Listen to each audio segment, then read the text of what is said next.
미네소타 와일드에서만 1000경기 이상을 뛰며 오랜 기간 활약했던 리코 코이브가 전격 은퇴를 선언했습니다. 내셔널 하키리그 NHL 2020-2021 개막 4주차를 들여다보겠습니다. 메탈루르크 마그니토고르스크의 모자킨 부자 아버지와 아들이 함께 경기에 출장하는 일이 있었는데요. 콘티넨탈 하키리그 KHL 2020-2021의 지난 한 주도 정리해보겠습니다. 제1회 한국 실업 아이스하키 연맹전에서 안양한라가 대회 초대 챔피언 자리에 올랐습니다. 안양한라는 국내 대회 5개 대회 연속 전승 우승을 달성했습니다. 국내 최초 국내 유일의 아이스하키 팟캐스트 비하인드넷 259회 시작합니다.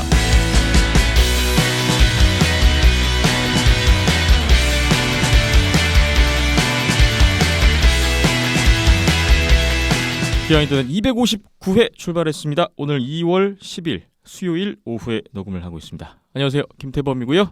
오늘도 이연섭 기자 그리고 울산과 안양 출장을 마치고 돌아온 박힘찬 PD와 함께하겠습니다. 안녕하세요. 안녕하세요. 안녕하세요. 울산에서의 며칠은 어떠셨나요? 네, 축구 힘들었습니다. 울산이 뭐 그래도 수도권보다는 기온이 높다고는 했는데 뭐 여전히 링크장은 춥군요. 그렇죠. 바깥이 뭐 영상으로 올라간다 한들 뭐 24시간 중에 절반 가까이를 링크장에 있었으니까요. 네. 경기 수도 참 많았던 걸로 들었는데 이따가 울산 갔다 오신 이야기를 또 자세히 풀어 주신다고 하니까 얼마나 추웠는지는 그때 좀 더 추가적으로 이야기를 들어보도록 하겠고요. 춥기는 안양이 더 추웠습니다. 하긴 뭐 안양은 바깥 날씨는 되게 따뜻해졌는데 안양은 전혀 변동이 없더라고요. 예, 전국 곳곳을 다녀본 결과 안양이 제일 추운 걸로. 링크장은 안양이 제일 춥다라는 말씀을 또 드리게 되는군요. 댓글 소개부터 오늘도 뭐 시작을 해보겠습니다. 팟빵에 댓글이 좀 있군요. 폴 피핀과 실버버그님이 2월 5일 금요일에 댓글 주셨습니다. 오랜만에 인사드립니다. 세 분 모두 건강하시고 새해 복 많이 받으세요. 올 시즌 NHL은 작년과 비슷하게 동부는 필라델피아와 뉴저지 응원하고 서부는 댈러스를 원탑으로 위니펙 같이 응원하려고 합니다. 애너하임은 속주머니에 넣고 기대는 하지 않으렵니다. 올 시즌 코로나 때문에 일정이 많이 밀려서 시즌 막판에는 꽤 큰 변수로 작용할 것 같습니다. 아무쪼록 올 시즌도 비하인드넷과 함께 감사하게 듣겠습니다. 세 분 모두 건강하시고 즐거운 일만 가득하시길 기원합니다 하셨어요. 새해 들어서 첫 댓글을 주시다 보니까 새해 인사 주셨군요. 고맙습니다. 예, 새해 복 많이 받으시고요. 원래는 애너하임 팬이신데 조금씩 이제 뭐 그래도 성적이 좀 나는 팀을 응원하시는 쪽으로 마음이 바뀐 것 같아서 필라델피아, 뉴저지, 뭐 위니펙 아직 괜찮은 것 같아서 계속해서 뭐 응원하시면서 보시면 될 것 같습니다. 폴 피핀과 실버버그님 오랜만에 댓글 감사하고요. 세이디님 2월 6일 토요일 댓글입니다. 안녕하세요. 방송 항상 잘 듣고 있습니다. 박힘찬 PD님께서 아이들 대회 스트리밍 중계로 수고 많으시네요. 혹시 2월 말에 마지막 대회가 강릉에서 열린다고 하는데 그때도 혹시 온더스포츠에서 중계를 진행하실지 모르겠네요. 작년 한 해는 코로나19로 인하여 제대로 대회가 열리지 못해서 특히나 이제 초등학교를 졸업하는 6학년 아이들은 각 팀의 주축으로서 제대로 대회도 못 치러보고 초등연맹 U12 대표 선발전에 나가지도 못하는 등 너무나 안타까운 한 해였습니다. 모쪼록 올해는 코로나가 빨리 종식되어 아이들이 하키를 더 즐길 수 있으면 좋겠네요. 여담으로 아이들과 연관하여서는 초등학교 때 그 많던 팀들과 아이들이 중학교로 올라가면서는 엘리트가 아니면 뛸 팀도 잘 없고 대회도 제대로 열리지 않으면서 그나마 없던 저변마저 금세 없어지는 것이 참 안타깝습니다. 저변이 계속 이어질 수 있도록 하키인들이 잘 생각하고 운영을 해주시길 바라봅니다. 올해 커넉스는 예상대로 어려운 시즌이네요. 약팀 상대로는 실력을 보이는 듯 하다가 강팀만 만나면 무기력한 경기를 반복하는 것이 설사 정말 운 좋게 플레이오프를 나간다고 해도 1라운드 통과조차 전혀 기대가 안 될 것 같습니다. 특히나 토폴리가 커넉스 상대로 플레이하는 걸 보고 있으면 혈압이 좀 오르네요. 기대를 접고 마음을 비우는 것이 정신 건강에 좋겠다고 생각하며 시즌을 지켜보려 합니다. 앞으로도 계속 좋은 방송 잘 부탁드립니다. 감사합니다. 라고 또 역시 세디님이 오랜만에 긴 댓글을 주셨습니다. 여러 가지 이야기가 나왔죠. 2월 말에 강릉에서 초등부 대회가 또 있다고 하시는데 온더스포츠에서 중계를 진행하실지 모르겠다고 하셨는데요. 예, 저도 모르겠습니다. 아직 뭐 결정된 건 없는군요. 네. 예. 그리고 저변 이야기를 하셨는데 코로나19로 인해서 우리 아이들이 뛸 수 있는 무대도 좀 많이 부족해졌고 아이들이 성장하는 데 있어서도 좀 많이 애로사항이 있는 것 같습니다. 예, 코로나가 아니었어도 뛸 무대가 없는 건 매한가지였고요. 네. 예, 좀 방향성이 다르죠. 초등학교 클럽 팀들과 그다음에 중고등학교로 올라오면서 이제 엘리트 육성하는 그 방향성이 조금씩은 다른데 결론적으로 쉽게 얘기하면은 돈 때문입니다. 예. 장사가 되고 안 되고 그 차이거든요. 예. 여태까지는 엘리트 장사가 됐으니까 이렇게 시스템이 갖춰져 왔던 거고요. 예. 초등학교 클럽은 초등학교 클럽대로 그렇게 장사가 되니까 많이 최근에 활성화가 됐던 거고요. 예. 예. 그럼 이제 중등부 이상으로 올라왔을 때 클럽 장사나 이런 게 되려면은 어느 정도 시장의 판도 바뀌어야 되는데 아직까지는 그런 판이나 시스템이 갖춰진 게 없죠. 대회도 없고 똑같습니다. 코칭 스텝이나 지도자들이나 뭐 관계자분들도 똑같이 돈을 벌어야 하는 평생의 수건 예. 사업이기 때문에 돈 따라가는 건 어쩔 수 없고요. 예. 근데 이제 이게 뭐 상업에 찌들었느니 돈에 뭐 물들었느니 이렇게 보시기보다는 똑같죠. 뭐 방송사가 야구 축구만 중계하고 돈 안 되는 아이스하키 중계 안 하는 거랑 똑같다고 보시면 될 것 같고요. 예. 그만큼 좀 더 매력 있는 시장, 매력 있는 판이 깔려야 되는데 그 부분에 대해서는 뭐 연구와 노력이 좀 부족한 것 같습니다. 코로나가 아니더라도 초등학생들이 졸업하고 나서도 꼭 엘리트 선수여만 아니면 학교 팀이어야만 대회에 나가고 운동할 수 있는 그런 환경 플러스 그냥 취미로도 즐길 수 있는 클럽 팀이나 팀이 많아져서 또 그런 대회들이 갖춰지고 하면서 그런 쪽으로 조변이 좀 더 확장되어 나갔으면 그게 좀 더 돈이 되었으면 하는 바람이 최근에 초등학교 대회 다녀오면서 예. 생각을 많이 하게 됐습니다. 코로나 종식 후에도 좀 그런 방향으로의 고민과 진행이 있었으면 좋겠다는 바람이 있고 그 아이들을 가까이서 보시는 입장에서 코로나로 인해서 더 지금 안타까운 상황이 된 것에 대한 그런 심정을 토로해 주셨던 것 같아요. 초등학교는 양반입니다. 낮았다고요? 중고등학교, 대학교 보면 알잖아요. 작년에 한 게임도 안 한 거고 네. 고등학교 빼고 그런 거에 비하면은 초등학교는 그나마 뭐라도 하고 이게 있다. 양반이라고 얘기하는 이 현실. 예. 이게 문제군요. 뭐 3일 안에 20경기를 하면서 대회를 치러낸다 한들 하는 게 어딥니까? 라는 생각이 드네요. 대학교 팀은 1년 넘게 공식 경기를 하지 못하고 있다는 점. 스쳐 지나가는군요. 그리고 NHL 밴쿠버 커넥스 이야기를 주셨는데 몬트리올의 타일러 토폴리 선수 이야기시죠? 이건 토폴리 선수한테 화를 내시면 안 되고 이거는 안 잡은 밴쿠버의 그 수뇌부를 탓하셔야 됩니다. 이거는 결과가 아무리 그렇게 나온다고 해도 안 잡을 이유가 아무것도 없었거든요. 진짜 하나도 없었거든요. 밴쿠버에서 영 미미했던 이 선수가 또 몬트리올 가서는 초반이 아주 좋네요. 그 생각보다는 그래도 공격을 풀어내는 부분에서는 그렇게 나쁘지 않았단 말이에요. 그 토폴리가 밴쿠버에서. 근데 이거를 지금 약점을 생각을 해본다면은 사실 잡는 것도 분명히 생각을 해볼 법했는데 그냥 지금 분명히 토폴리가 그 밴쿠버 상대로 지금 잘하고 있는 거는 평균 페이스를 너무 넘어간 거기 때문에 또 막 그렇게 뭐랄까 그 아주 그렇게 큰 그런 의미를 갖고 있진 않아요. 근데 뭐랄까 그래도 이제 팀에 조금은 괜찮았었던 작년에. 그리고 이 팀의 약점은 결과적으로는 어쨌든 뭐 올해 뭐 한 2명 나왔다고는 한들 아직 그래도 보조 득점원이 그렇게 탄탄하다고는 볼 수가 없거든요. 그런데 안 잡았다. 그리고 정규 시즌 작년 10경기에서 10포인트. 그런 선수. 그러니까 팀에도 잘 녹아들었던 이런 선수를 보조 자원으로서 충분히 잡을 수 있었는데 안 잡았다. 이거는 사실 수뇌부 탓을 해야죠. 이거는 그 떠난 선수의 탓. 그러니까 그 혈압은 오르시겠지만 화가 나시기보다는 그러니까 그 화를 수뇌부에 돌려야 된다는 말입니다. 제가 이제 말하고 싶은 거는. 그래서 뭐 결국은 자업자득이다. 저는 그렇게 봅니다. 올해 뭐. LA 때도 잘했고 몬트리올 와서도 잘하는데 지난 시즌 딱 밴쿠버 때만 미미했는데 아니 미미하지도 않았어요. 10경기에 10포인트였다니까요. 출장 자체를 잘 못했던 아니요, 거잖아요. 그 중간에 10경기. 넘어갔었어요. 아 그래요? 트레이드 데드라인 때 넘어간 자원이기 때문에. 근데 지키지 10경기에서 않고 10경기. 넘겼다. 그리고 플레이오프 7경기에서 4포인트면은 뭐 보조 자원으로는 충분하죠. 근데도 그렇기 때문에 아예 안 맞았어요. 예를 들면은 케빈 헤이스처럼 그 위니펙에서 전혀 맞지 않았다.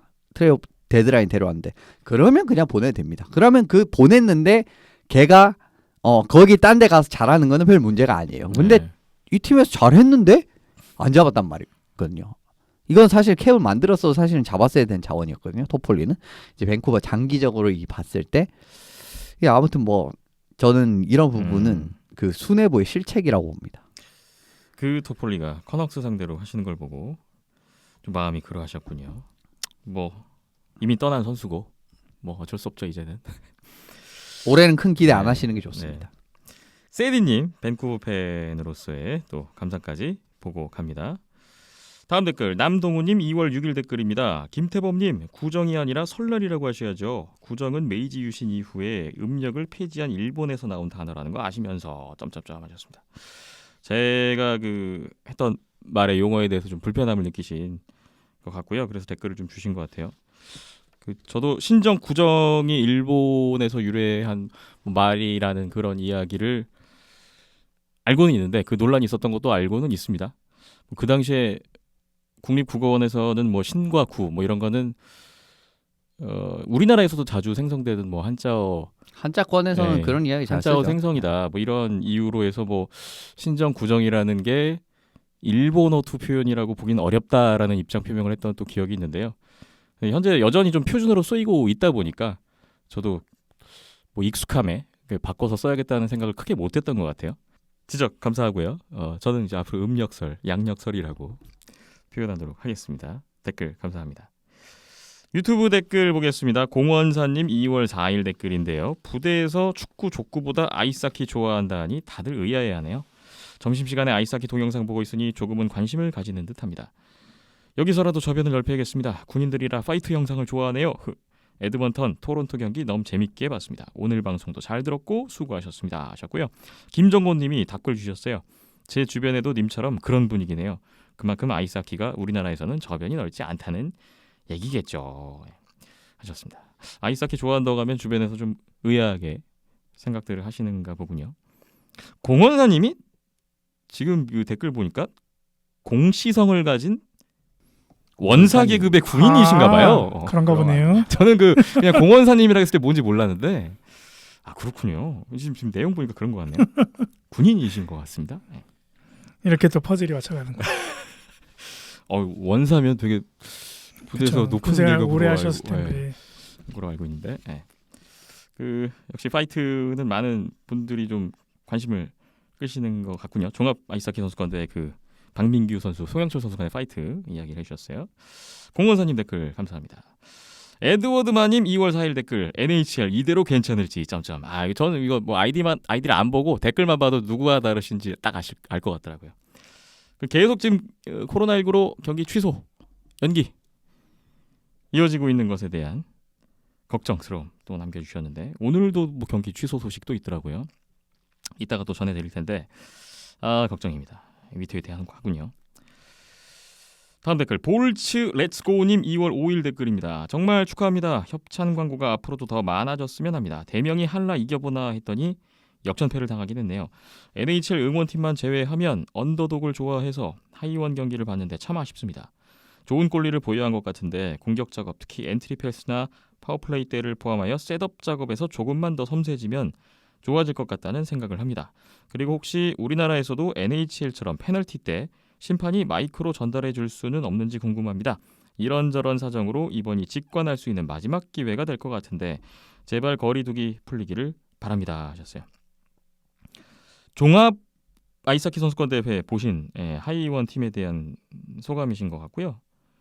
그리고 이거는 저도 참 바라는 바인데 페널티 때 심판이 이렇게 가운데 와서 마이크로 얘기해주면서 동작까지 보여주고 그러면 이제 카메라는 딱 심판을 딱 잡아주고 이러면 참 저도 중계하는 캐스터 입장에서 참 좋거든요. 근데 이런 게 뭐 우리나라에서는 현재 그렇게 이루어지고 있지 않다는 거는 좀 아쉽긴 한데 좀 그랬으면 좋겠습니다. 지금 NHL, KHL처럼 그랬으면 하는 바람이 저도 좀 간절하네요. 예, 사회적 거리두기 좀 풀려야 직관이 가능하실 텐데 기대를 해보죠. 다음 댓글 보겠습니다. 권오훈님 2월 5일 금요일 댓글 오늘도 잘 들었습니다. 유니폼 관련 답변 감사합니다 하셨어요. 지난주에 아디다스의 영향이 있다라는 유니폼 관련 답변에 대한 인사 주셨군요. 고맙습니다. 다음 댓글 보겠습니다. 나코 아마우카님, 네, 맞는지 모르겠네요. 2월 8일 월요일 댓글인데요. 울산에서 열린 유소년 하키 대회 영상 정말 감사합니다. 서울에서 울산까지 가서도 코비드19 때문에 부모님들이 링크장에 출입을 못해서 자녀들 경기를 못 보게 될 안타까운 상황이었는데 온더스포츠 실시간 중계 덕분에 모든 부모님들이 한마음으로 감사하며 응원했습니다. 정말 감사합니다. 이 계기로 많은 부모님들도 온더스포츠 채널을 알게 된 것이 정말 좋습니다. 앞으로도 승승장구하시길 기원합니다 하셨습니다. 울산의 초등부 대회 보셨고 예, 요 기간 사이에 구독자가 200명 늘었어요. 예, 아니 근데 경기당 기본 그 동시 시청자 수가 꽤 많이 나왔죠. 거의 국내 실업부 대회 수준이던데요. 예, 시청자 차이가 수가 없을 거의 한 정도로 100명 정도 기본으로 예. 나오는. 뭐 아빠, 엄마, 뭐 언니, 오빠 뭐 이렇게 뭐 다 물론 걸로. 가족분들 네. 관련되신 분들이 많겠지만 예. 예. 구독자도 많이 늘었고 그만큼 학부모님들 초등학교 선수를 둔 학부모님들이 온더스포츠 대해서 잘 모르고 계셨다라는 거. 예, 예, 그만큼 제가 열심히 안 했다라는 거겠죠.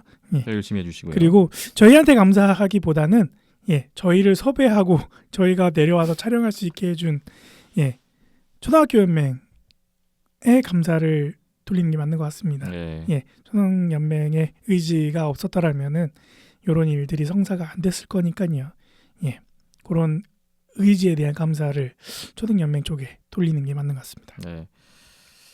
그래도 뭐 부모님들이 경기장 얼마나 들어가고 싶으셨겠습니까? 근데 뭐 그러지 못한 상황에서 온더스포츠라도 보시면서 그래도 자녀들 경기 보셨다니까 좀 다행이고 만족해 하셨다니까 기분 좋네요. 강릉 대회 또 한번 소식을 기다려 보겠습니다. 마지막 댓글 보겠습니다. 프랜시스 기원님 2월 8일 월요일 댓글입니다. 협찬 축하합니다. 제가 사는 키치노도 여러 한식당들이 치킨을 팔지만 그래도 한국에서 먹을 수 있는 다양한 치킨들이 그립습니다. 다음에는 광고를 NHL 파트 시작할 때 넣는다면 더 효과가 좋지 싶습니다. 안데르센을 믿지만 스탯이 워낙 안 좋아 남의 팀 꼴리 걱정할 때가 아니긴 한데 보브롭스키는 어쩌다 일이 됐을까요? 그리고 레토네는 역시 기회 주니까 잘해서 좋습니다 하셨어요. 신통치킨 온더스포츠 후원 지난번에 소개를 드렸는데 NHL 파트 시작할 때 넣는다면 더 효과가 좋지 않겠느냐 아이디어 주셨고요. 토론토 이야기를 주셨는데 보브롭스키는 어쩌다 일이 됐을까요? 그만큼 예. 팀의 체제가 중요하다는 겁니다. 결과적으로.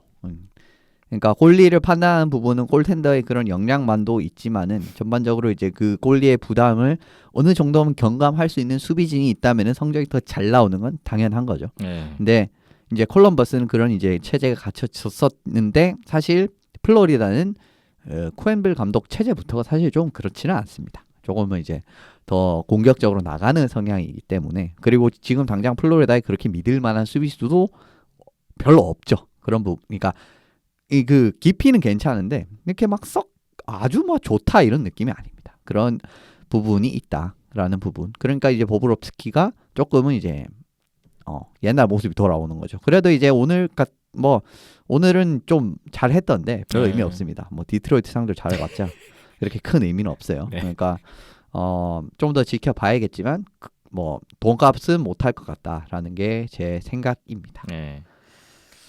미코 레토넨 선수는 뭐 이래저래 자주 지금 최근에 언급이 되는데 기회를 주셨다고 했는데 14분 뛰었습니다. 그날. 그래서 뭐 14분 가장 많이 뛰었어요.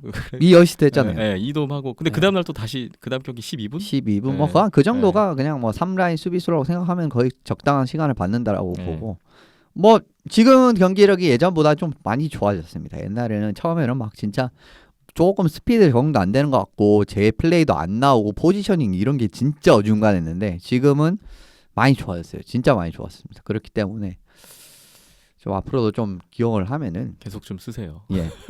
쓰십시오. 그럼 시간을 주면은 그 시간에 대한 보답은 충분히 해줄 수 있는 선수라는 걸 제가 한 2, 3년 동안 봤습니다. 네. 그렇기 때문에 뭐 쓰면은 잘할 선수이기 때문에 썼으면 좋겠습니다라는 네. 게 결론입니다. 비어있는 259회 오늘 소개해야 할 댓글 다 살펴봤습니다. 오늘도 의견 주시고 또 댓글로 참여해주신 분들께 감사의 말씀 드리겠고요. 항상 열려 있으니까 네, 어떤 이야기든 좋으니까 계속해서 또 다양한 이야기를 많이 들려주시면 다음 주에도 소개해드릴 수 있도록 해보겠습니다. 참여해주신 분들 감사드리겠습니다. 피아인터넷 잠시 후에 NHL 이야기부터 시작해보겠습니다. 피곤할 때 K-허브 피부 노화의 K-허브 깜빡깜빡 기억력이 떨어질 때 내 곁에는 K-허브 미세먼지 K-허브 빠른 기침의 K-허브 콜록콜록 기관지가 약해질 때 내 곁에는 K-허브 한의원에서 K-허브를 처방받고 건강을 지키세요. 비하인드의 첫 번째 소식 NHL 지난 한 주 정리해보는 시간입니다. 오늘 첫 번째 소식은 콜럼버스 블루제키츠의 미코 코이부 선수가 전격 은퇴를 선언했다는 소식인데요. 바로 오늘 한국 시각으로 오늘 새벽에 들어온 소식이죠. 예. 오늘 새벽에 갑자기 은퇴를 선언을 했더라고요. 예. 뭐 사실 그동안 경기도 출장을 하고 있었는데 처음에 이제 코로나 때문에 코로나 프로토콜 오면서 출전 못 하다가 이제 출전을 하기 시작을 했었는데 갑자기 은퇴를 해서 이 뭔 소린가 해서 봤더니 좀 자신이 생각한 수준의 경기력이 안 나왔다. 예. 라는 게 제일 큰 원인이다. 그래서 내가 이거 로스터 스팟 잡아먹는 게 팀에 별 도움이 안 될 것 같다라는 게 결과적으로 이유였습니다. 아 본인이 그렇게 이야기를 했어요? 예. 그리고 미네소타에서 사실 제일 유명했죠. 한 15년 정도 뛰면서 거의 뭐 프랜차이즈 스타나 다름 없었거든요.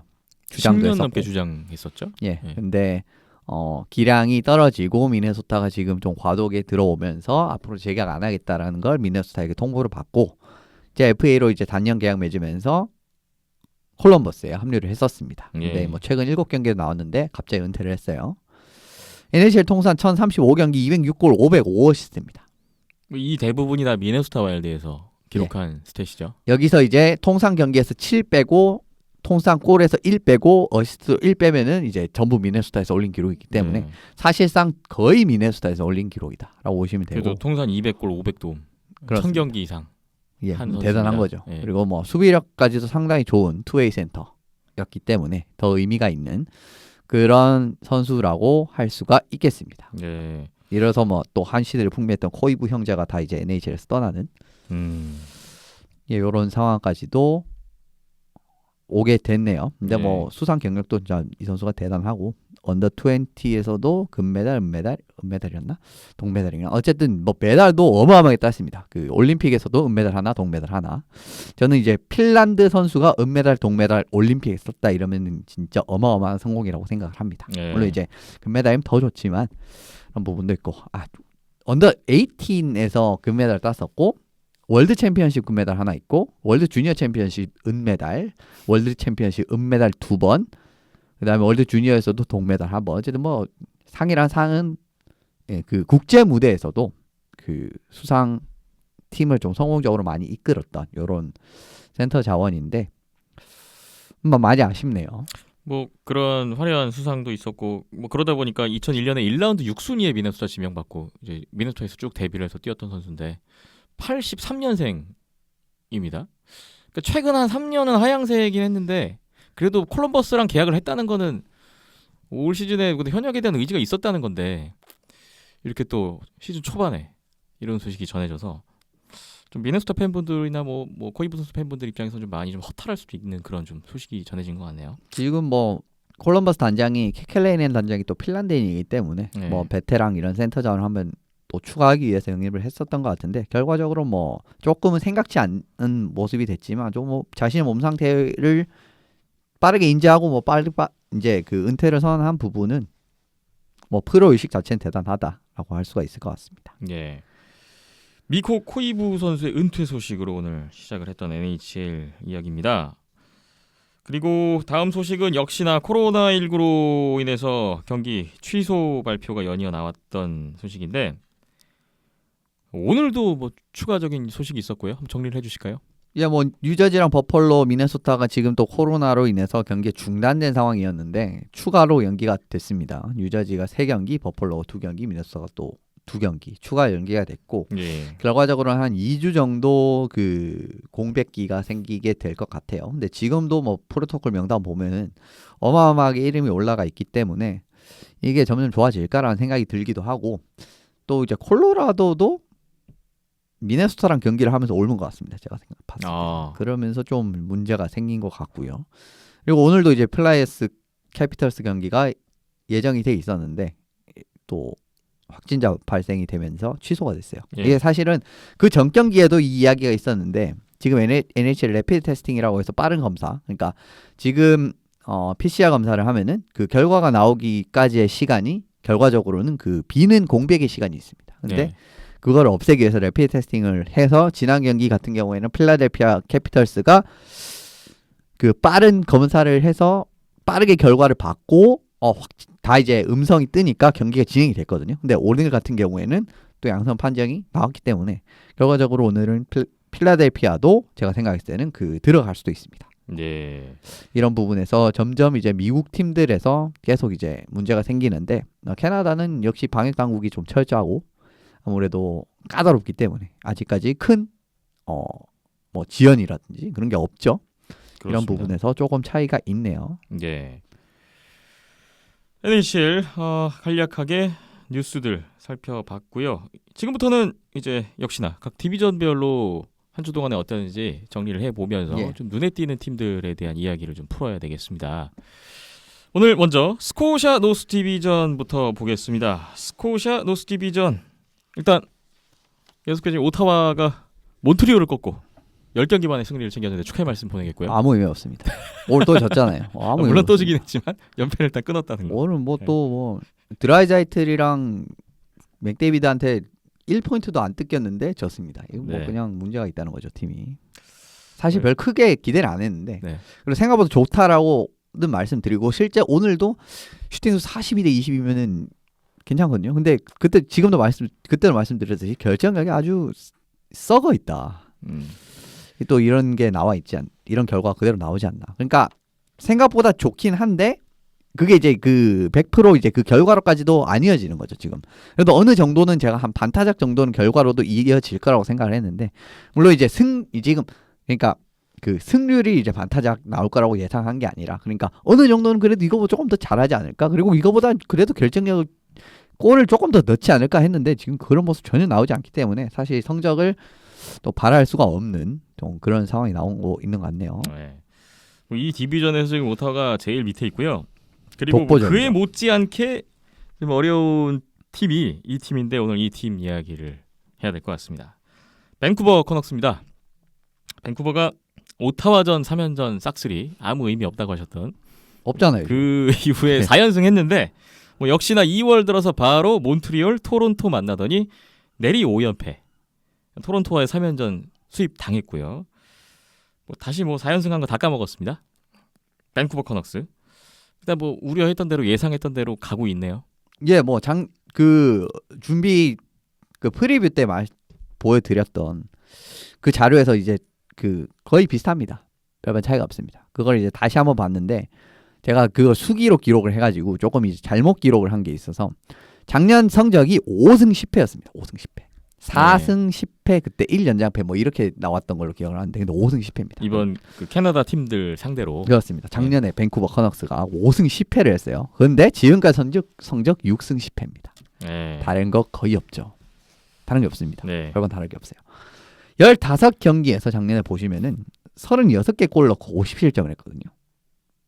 근데 지금까지 16경기 했는데 50골을 넣었습니다. 득점이 늘었습니다. 득점이 는 게 아니라 리그 1위예요. 대단하죠. 근데 실점 63실점입니다. 예. 전체 최하위입니다. 아하. 그런데 지금 비율을 따져 보시면은 마진 마이너스 14잖아요. 예. 36골 50실점이니까 36득점 50실점이니까 마진 마이너스 14죠. 작년에. 근데 올해 마진 비교해 보시면은 50득점 63실점이면 마이너스 14. 거의 비슷하죠. 똑같아요. 거의 똑같죠. 네. 그러니까 그대로 결과가 나오고 있다라는 겁니다. 아주 그대로. 이런 부분에서 뭐 사실은 작년 수준의 이제 그 기록이 나오는 게 이유가 있다라는 거죠. 그러면 이제 지금 뭐 전체적인 승률이나 득실 이런 게 거의 또 작년 캐나다 팀들 상대로 했던 것과 지금 똑같이 나오고 있는데 경기 수도 거의 지금 같은 상황에서 그러면 경기 내용 쪽으로 좀 들어갔을 때도 지난 시즌에 그런 문제시됐던 부분이 올 시즌에 또 그대로 나오고 있는 건가요? 지난 시즌 지금 이 해당되는 부분이 결과적으로 지난 시즌까지 해당이 될지는 100% 확실하지 않습니다. 왜냐하면은 조금은 이제 이 뒤에 나오는 부분에 말씀을 드릴 텐데 어쨌든 올해 문제점을 미리 짚어드리면 이븐 스트렝스에서 이 팀이 너무 약합니다. 예. 진짜 이보다 약한 팀이 없는 것 같은데 이번 시즌 같은 경우에는 5대5 상황에서 44실점을 하고 있어요. 예. 63실점 중에 44실점. 예. 근데 꼴찌입니다. 예. 당연히. 근데 그 위에 있는 팀이 오타와거든요. 오늘 경기 빼고 3경기 덜 했는데 8골 덜 실점했습니다. 예. 더. 그러니까 세 그 경기를- 오타와가 8골을 덜 실점했다고. 네, 네. 3경기를 덜 했는데. 예. 이런 부분에서 참 뭐랄까. 여기도 압도적인 이븐 스트렝스 상황에서 압도적인 지금 저조함. 그렇죠. 네. 근데 뭐 어쨌든 좋지 않다. 아무튼 밴쿠버도 좋지 않다. 5대5 상황에서 44실점. 이 부분 참 치명적이고 물론 이제 5대5 상황에서 골도 많이 넣었습니다. 35골. 전체 1위네요, 이것도. 오. 근데 결과적으로 따지면 마진이 마이너스 9인 거는 별반 다를 게 없다라는 겁니다. 예. 그러니까 결과적으로 5대5 득실점 마진이 크다. 아주 좋지 않다라는 부분. 근데 사실 5대5에서 약하다라고 하면 파워플레이라도 압도적이어야 되거든요. 근데 작년 같은 경우에는 파워플레이가 꽤 압도적이었습니다. 그러니까 좋았단 말이에요. 어쨌든 1라인이 정말 중요할 때 파워플레이 같은 부분을 많이 넣어줬는데 올해 같은 경우에는 파워플레이 성공률 17.54%면은 리그 평균이 20%였는데 그거보다도 아래입니다. 예. 그러니까 지금 득실점에서 마진이 보완이 되려면은 파워플레이나 스페셜팀 같은 데서 그 득실을 완전히 만회를 하면은 또 괜찮잖아요. 근데 그런 흐름도 나오지 않는다라는 거. 이런 부분이 문제고. 그러니까 이게 그 작년과 좀 차이점이라고 할 수가 있는 거죠. 작년 같은 경우는 파워플레이에서 만회가 됐는데 어느 정도는 올해는 그것도 안 되고 있다라는 부분. 물론 이제 뭐 파워플레이에서 득점이 뭐 없다라는 건 아닌데, 그러니까 이걸 지금 정도로 5대5가 이 정도로 처참하게 안 좋으면은 파워플레이 진짜 초월할 정도로 좋아야 됩니다. 예. 한 30% 진짜 그 정도 나와야 돼요. 지금 또 시즌 아주 그렇게 많이 지나지 않았잖아요. 그래서 뭐 엊그제 지난주에 말씀드렸지 뭐 토론토 막 40% 지난주 막 넘고 이랬거든요. 진짜 이 정도로 좋아야 된다라는 겁니다. 근데 전혀 그런 게 모습이 나오지 않고 있죠. 결과적으로 이게 문제고 수비하는 거 보면은 진짜 이 수비를 할 의지가 있나 싶습니다. 홀트비의 이 부담을 좀 들어줘야 되는데 지난해에서 홀트비가 너희들 뭐 하는 거야? 하는 아주 좀 화난 표정을 보여줬어요. 저는 올해 솔직히 말씀드리면 마크 스트램 있었어도 이 정도 수준이 나왔을 가능성도 충분히 있다라고 봅니다. 그러니까 물론 이제 골문이 그렇게 아주 강력하다라는 것도 강력하지 않다라는 부분도 있는데 지금 전반적으로 이 정도로 수비가 손 놔버리고 아무것도 안 하고 자 뭐 상대방 뭐 지역 침투를 하고 뭐 러시 상황에서 이렇게 쭉 들어오면은 아무것도 못 해요. 그냥 뭐 왜 이렇게 이렇게 참. 그리고 상상 이제 신인 선수들 판단력도 너무 안 좋을 때가 이제 눈에 띄는 장면이 있고 이런 부분에서 밴쿠버가 좀 기댈 부분에서 경기력이 없다 보니까 이런 상황에서 또 1라인까지도 그렇게 이제 물론 이제 그 성적은 좋지만 팀의 에이스라고 할 수 있는 페테르손 선수가 결과적으로 좀 안 좋기 때문에 결과적으로 1라인 힘도 조금은 작년보다는 약해졌다고 봐야 되거든요. 예. 그런 부분까지 감안을 하면은 참 뭐 더 힘들어질 수밖에 없는 그런 좀 밴쿠버의 현 상황이 아닌가 싶습니다. 네. 밴쿠버가 올 시즌 현재까지 왜 이렇게 성적이 안 나오고 있는지 좀 찾아보니까 뭐 지난 시즌하고 뭐 거의 비슷한 기록들이 나오고 있는 가운데 5대5 상황에서 절대적으로 좀 약한 부분. 뭐 거기다가 이제 지난 시즌엔 그래도 괜찮았던 지난 시즌만큼 수준의 어떤 파워플레이가 그래도 나왔으면 좀 덜했을 텐데 그것마저도 나오고 있지 않다는 점. 뭐 이렇게 좀 요약을 드려야 될 것 같고. 뭐 올 시즌 계속 어려울 것 같습니다. 이 상태면 밴쿠버 커넉스. 네, 작년 파워플레이 성공 24.15%였거든요. 네. 7%나 떨어졌습니다. 음. 아무튼 그런 부분에서 사실 지금 7%가 작년보다 올라가도 지금 5대5 상황이면 장담할 수가 없는데 그만큼 뭐 어렵죠. 예. 네. 스코샤 노스 디비전 오늘 밴쿠버 커넉스에 대해서 조금 더 자세히 이야기를 풀어봤습니다. 비하인드 NHL 이야기 나누고 있는데요. 각 디비전별 한 주간의 정리 잠시만 쉬었다가 이어가 보겠습니다.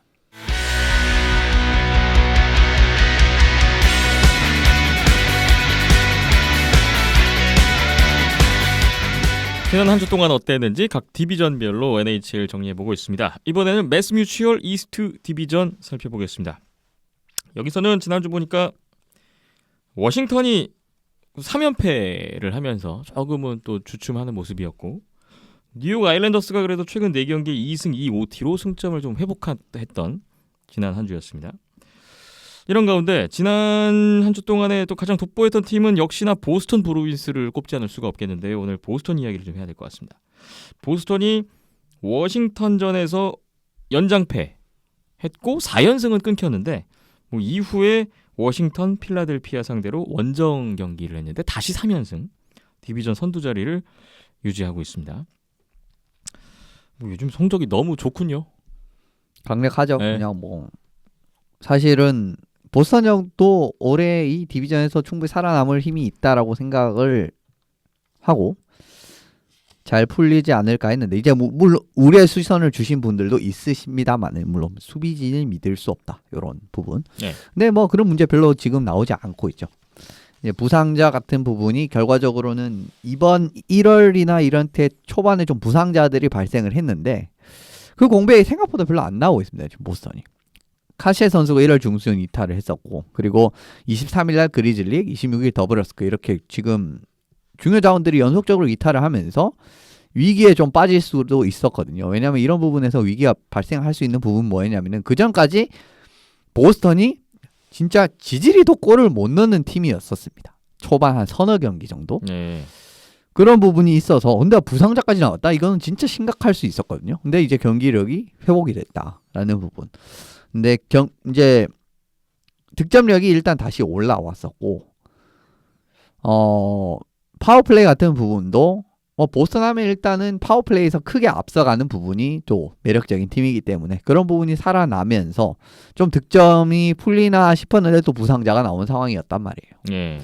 그래서 경기가 또 많이 어려워질 수가 있었는데 생각보다 잘 풀렸습니다. 왜냐면은 앞서 말씀드린 그런 파워플레이에서 좀 조율 같은 부분이라든가 맥커보이 선수를 이제 그 1라인에 배치를 하는 부분 그리고 지난주에 말씀드렸다시피 때에 따라서는 공격수 5명을 파워플레이 한 번 투입해서 힘을 확 줘버립니다. 네. 이런 부분에서 변수를 이제 변칙적인 이제 그런 전술적인 이제 좀 그런 변칙을 주는 부분 그런 부분도 이제 캐시디 감독이 올해 또 좀 돋보이는 부분이라고 할 수가 있을 것 같고요. 그리고 파스트리나크 선수가 생각보다 굉장히 일찍 복귀했습니다. 이 선수가 진짜 뭐 올해 시즌을 꽤 많이 날릴 수도 있다라는 이야기가 있었는데 빨리 복귀를 했어요. 그러면서 복귀하자마자 진짜 좀 중요한 활약 같은 부분에서 많이 득점을 올리는 모습이 나오면서 부상자 발생 이전 7경기에서 평균 득점이 3.14였거든요. 예. 근데 파스트리나크 선수 복귀한 이후에 최근 4경기에서 평균 득점이 오히려 올랐습니다. 예. 3.5로. 그렇기 때문에 좀 이제 그 위기를 극복하는 데도 많이 도움이 됐죠. 이제 부상자가 나오면서 퍼포먼스가 떨어질 수도 있었는데 주포가 생각보다 일찍 복귀를 하면서 운이 좋은 거죠. 또 이거는. 그런 부분이 있었기 때문에 보스턴이 지금 순위를 유지하는 부분이라든지 그런 데서 큰 어려움이 없고요. 기본적으로 수비도 탄탄하고 마지막 필라델피아 경기는 진짜 시종일관 정말 어려운 경기였는데 이런 경기도 17초인가? 만에 2골 따닥 넣으면서 역전하면서 경기를 잡는 이런 경기가 있었기 때문에 27초네요. 그런 부분에서 역시 보스턴이 얕볼 수 없는 팀이다 라는 부분을 알 수가 있는 대목이 있었습니다. 부상자 발생이라는 안 좋은 변수도 있었지만 잘 극복을 했고 역시 나비드 파스트라나크 선수는 뭐 역시나 이름값을 해내면서 이번 주에 2월 1일부터 2월 7일 기준으로 한 NHL 3스타스 첫 번째 스타로 선정이 되게 됐던 파스트라나크 선수였습니다. 그만큼 지금 팀에 녹아들면서 보스턴 브루인스의 상승세를 또 주도해주고 있군요. 예. 뭐 근데 앞에 좀 디비전 쭉 훑지를 못했는데 어쨌든 지금 이스트 디비전 같은 경우에는 피츠버그가 오늘 그동안 좀 임시 GM이었던 분이 계셨는데 러더포드 씨가 갑자기 개인적인 사정으로 내려왔죠. 사임을 표명했습니다. 그러면서 오늘 브라이언 버크 씨랑 론 헥스터 씨를 이제 또 영입을 했는데 이 굉장히 큰 이름들이거든요. 예. 이제 버크 씨가 하키 오퍼레이션 프레지던트가 됐고 헥스터 씨가 GM이 됐어요. 그러니까 결과적으로 이제 다시 새로운 GM을 영입을 했다라는 겁니다. 예. 근데 헥스터 씨는 이제 브라이언 버크 씨는 굉장히 이제 그 족적이 유명하죠. 이제 이분이 예전에 밴쿠버의 세딘 형제를 이제 기가 막히게 드래프트를 해오는 트레이드로 드래프트를 해왔던 장본인이고 팀을 기반을 다지는데 참 괜찮은 역할을 많이 했었던 그런 이제 모습 많이 보여줬었습니다. 애너하임 때도 그랬고 토론토 때도 토론토 때는 막 그렇게 좋지는 못했는데 아무튼 이분이 또 피츠버그로 가게 됐고 GM으로 헥스터 씨가 오게 됐는데 이분은 사실 굉장히 필라델피아 GM도 했었어요. 예. 라이벌 팀의 GM이었다는 거죠. 아, 그런 부분에서 좀 재미있는 같은 디비전에. 그래서 막 지금 팬덤에서 믿을 수 없다 이런 필라델피아 팬덤들이 이 강성 오브 강성이거든요. 그리고 이 헥스터 씨가 선수 때 필라델피아 프랜차이즈 스타였어요. 예. 근데 라이벌 팀 GM이 됐네요. 그래서 뭐 그럴 수도 있죠. 그럴 수는 있는데 근데 필리건들의 그 머릿속에는 이런 거는 있을 수 없는 일입니다. 어쨌든 그래서 또 한동안 약간 좀 그 사그라들었었던 피츠버그 필라델피아 그 라이벌리 그 구도가 기대가 됩니다. 예. 새롭게 점화될 수 있는 오늘 그런 또 인사 발표가 있었군요. 그렇습니다. 두 팀이 이제 맞붙을 거니까 조만간. 근데 지금 뭐 볼만하겠네요. 코로나 때문에 경기가 이루어지지 못하는 디비전이 상당히 많고 네. 이스트도 지금 마찬가지의 상황이 되고 있어요. 뉴저지, 버펄로, 지금 필라델피아까지. 뭐 어렵게 가고 있습니다. 그렇습니다. 매스 뮤추얼 이스트 디비전 이야기는 여기까지 하고요. 다음 디비전으로 넘어가 보겠습니다. 이번에는 디스커버 센트럴 디비전 보겠습니다. 여기서는 선두 템파베이 라이트닝이 5연승 달리고 있고요. 내슈빌 디트로이트 상대로 또 5경기 다 잡았네요. 승률이 무려 8할 5푼. 리그 전체 1위. 홈 경기도 6전 전승. 무패 행진 달리고 있는 템파베이. 계속해서 뭐 선두 자리를 굳건하게 지키고 있고요. 시카고가 또 캐롤라이나의 5연승을 마감시키기도 했던 지난 한 주기도 했습니다.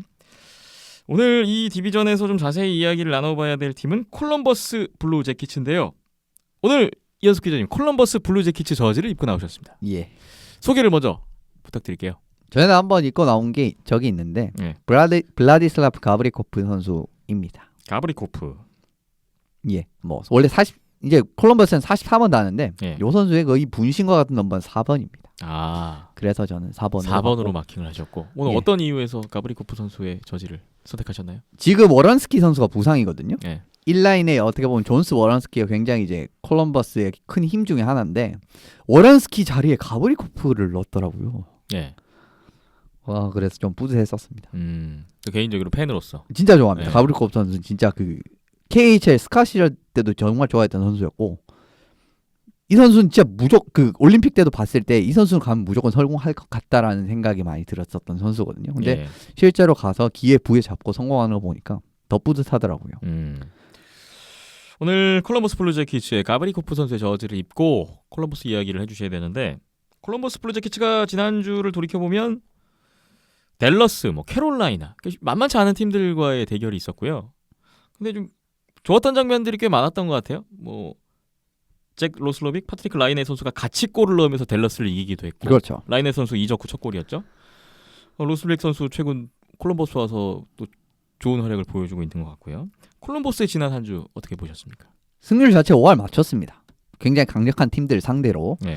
그러니까 연전 잘 극복해냈다. 물론 이제 홈 4연전이었다는 거는 감안을 해야 되는 부분이 있는데 그래도 잘 극복을 해냈다라고 할 수 있고 이제 캐롤라이나전 1패도 사실 명백한 오심이었습니다. 이건 비디오 판독을 했는데 왜 오심이 난지는 모르겠는데 그러니까 이런 부분까지 감안하면은 그렇게 썩 나쁘지 않은 결과라고 할 수가 있다라는 거죠. 예. 그리고 그 콜럼버스의 좀 문제점인 부분은 득점력 같은 부분을 들 수가 있는데 지금 최근 4경기에서는 4경기 3골 이상 기록했습니다.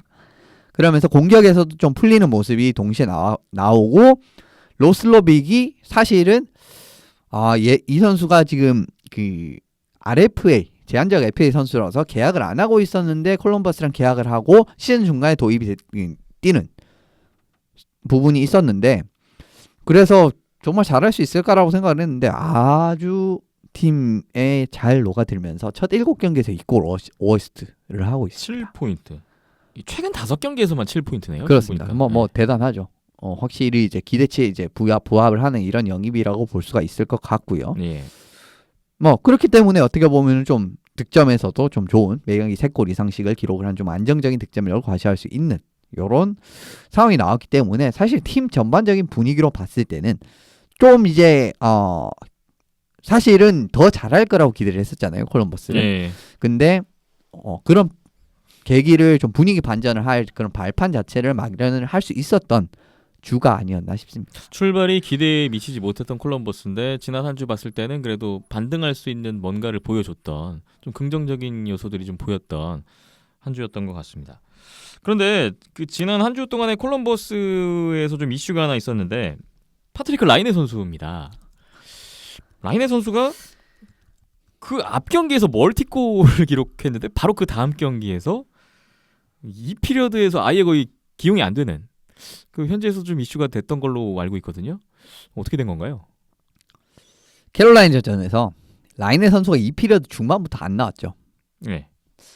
그러면서 갑자기 또 논란이 휩싸이게 됐습니다. 왜냐면은 이런 걸 봤거든요. 얼마 전에. 네. 디와 선수 봤잖아요. 네네. 봤었죠. 토토렐라 감독의 어떤 기용에 대해서 그렇죠. 이야기가 또 나오는군요. 그러니까 이게 경기 후에 이제 토트렐라 감독이 인터뷰를 하면서 선수를 경기에 이제 내보내지 않는 거는 이제 감독으로 사실상 최후의 수단이다.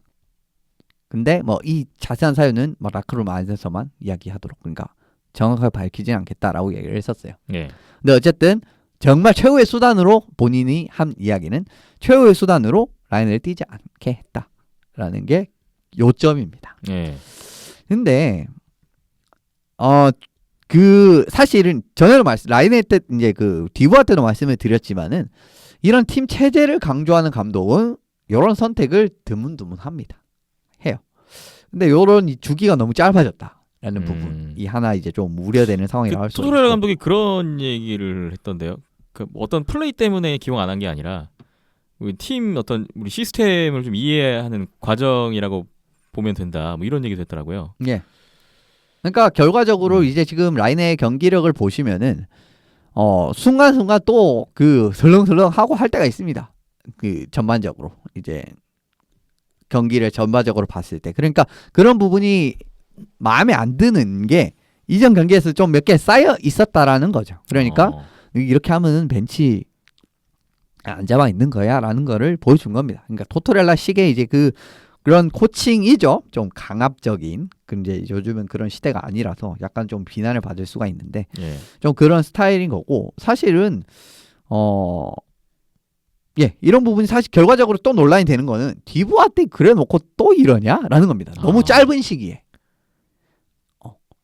그게 사실은 지금 논란거리가 될 수 있는 부분이고 네. 지금 일각에서는 굉장히 극단적인 이야기도 나오는데 뭐 토트렐라가 콜럼버스 감독하기 싫어서 일부러 이러는 거다라는 진짜 이야기가 있을 정도로 지금 굉장히 어떻게 보면은 진짜 이런 이야기 일각에서 나올 정도로 참 파국으로 좀 치닫고 있는데 뭐랄까 빠르게 어떻게 보면 본인 라이네가 좀 경기력을 회복을 할지 아니면은 진짜 오히려 뭐 이건 감독의 태업일지 요거를 좀 지켜봐야 될 상황이 앞으로 조금은 지켜봐야 될 상황이 되지 않나 싶습니다. 어쨌든 이런 지금 또 상황이 한 번 더 발생이 됐고 굉장히 짧은 시기에 라이네가 그렇게 활약 자체가 나쁘지는 않지 않았나요? 점점 좀 괜찮아 보였는데 결과 자체는 괜찮았어요. 네. 근데 앞서 말씀드렸듯이 경기 내에서 좀 토토렐라 감독의 스타일에 좀 있어야 되는 스타일이 아니고 뭔가 감독 눈에는 그렇죠. 만족스럽지 않은 뭔가가 있었나 보죠. 예, 그러니까 뭐 예를 들면 수비 포지셔닝이라든지 이런 전반적인 부분에서 좀 만족스럽지 않은 여기 있으면 안 되는데 왜 여기 있지? 이런 부분이라든지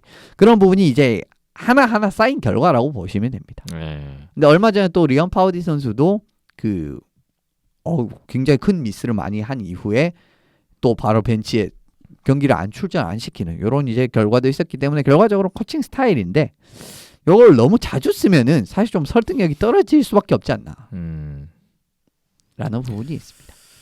토토렐라 감독에 대한 좀 논란이 있는 것 같은데 파트리크 라인에 일단 새로운 팀에 와서 또 이런 일이 벌어졌다는 뉴스가 좀 눈길을 끌었고 디부아 선수가 오늘 위니펙에서 첫 경기를 치른다고 했었는데 나왔는지 모르겠습니다. 캘거리 전에. 예, 지금 뭐 경기가 치러지고 있는 상황이고 나왔네요. 그렇군요. 자, 앞으로 뭐 이 트레이드된 선수들 어떻게 하느냐, 팀에서 어떻게 뛰느냐는 계속해서 좀 회자가 될 것 같고요. 지켜보겠습니다. 다음 디비전으로 넘어가 보겠습니다. 혼다 웨스트 디비전이 될 텐데요. 혼다 웨스트 디비전은 애리조나 카이오츠가 디비전 선두였죠. 세인트루이스 블루스와의 두 경기를 다 잡았어요. 그래서 애리조나가 3연승을 달렸던 이번 주였습니다. 별로 눈에 띄진 않았지만 사실은 주인공입니다. 이번 주. 리그 전체에서요. 그렇습니다. 네. 근데 지금 세인트루이스만 3번을 잡았단 말이에요. 이번 2번뿐만 아니라. 그렇습니다. 예. 이런 부분은 참 의미가 있죠. 애리조나 이야기를 오늘 좀 해볼까요? 애리조나를 보시면은 사실 이번 3연전 같은 경우는 다 같은 상대였기 때문에 좀 비슷한 경기 운영이 많이 나왔습니다. 그러니까 순간적인 빈틈을 잘 공략하는 이런 경기력이 좀 잘 나왔습니다. 왜냐하면은 블루스 수비진이 이 경기에서 요 3경기에서 진짜 드문 진짜 큰 빈틈을 많이 보였거든요. 예. 선수 교체 타이밍 잘못 잡는 부분이라든가 아니면은 갭 컨트롤 살짝 실수가 나왔는데 그거를 집요하게 그냥 쭉 치고 들어오면서 바로 네트 쪽으로 일직선적인 움직임을 가져가면서 득점을 만드는 부분이 상당히 많았어요. 그러면서 뭐 일직선으로 네트 쪽으로 안 들어가면은 네트 뒤로 들어가서 2차적인 찬스를 노리는 이런 부분도 있었고 전반적으로 이제 그 블루스 수비진이 하는 드문드문 나오는 그런 큰 실수들을 굉장히 잘 효율적으로 공략을 해 나갔다라는 예. 부분. 좀 어떻게 보면은 좀 기회를 잘 잡는 이런 모습이 나왔다. 그런 부분이 큰 승리에 도움이 됐다라고 할 수가 있겠습니다. 예. 그런 부분이 강팀 디비전 선두인 세인트루이스와의 경기를 좀 잘 풀어갈 수 있었던 요인으로 봐야 되겠군요. 여기에 애리조나의 이 지난주 상승세 좀 다른 부분을 보면 골텐더의 활약도 괜찮았어요. 예, 뭐 컴퍼 란타가 사실 3경기에서 다 지금 나왔는데 첫 경기가 란타 선수가 나왔고 두 번째, 세 번째 경기에서 캠퍼 선수가 다 나왔는데 다 괜찮았습니다. 둘 다. 네. 란타 선수가 첫 경기 40세이브 3실점 그리고 캠퍼 선수가 24세이브 1실점 40세이브 3실점 다 굉장히 잘했죠. 그런 부분에서 뒷문을 참 잘 잠그는 데 성공을 했기 때문에 그 좋은 기회 한번 빡 찌르고 그냥 잘 지킬 수가 있었죠. 이런 부분도 상당히 도움이 됐다라고 할 수가 있을 것 같고요. 란타 선수도 사실은 레인저스에서 영입이 됐을 때는 참 기대 많이 받고 앞으로 애리조나의 미래다, 골문 미래다라고 평가도 받았었는데 정말 큰 부상 몇 번 당하는 바람에 기대치가 많이 떨어졌죠. 근데 지금까지 초반은 그렇게 나쁘진 않은 것 같습니다. 첫 2경기에서는 활약이 괜찮았고요. 그리고 애리조나가 작년 같은 경우 이제 플레이오프 시리즈 생각을 해보면은 한번 콜로라도한테 이제 무너지면은 와장창 무너지면서 이게 극복이 안 되는 그런 모습이 많이 나왔단 말이에요. 근데 이제 처음부터 리드를 딱 잡고 자기 경기 운영이 되면은 그 경기는 딱 이기고 그게 한 경기 딱 이겼는데 올해 이번 같은 경우에는 지난 세인트루이스전 같은 경우에는 이제 지고 있던 경기를 끝까지 따라붙어 갖고 종료 0.5초 남기고 동점골 넣고 슈트아웃 가서 이기는 이런 좀 근성 있는 모습까지도 볼 수 있었던 경기가 있었거든요. 그렇기 때문에 조금은 달라질 수도 있지 않을까라는 생각이 듭니다.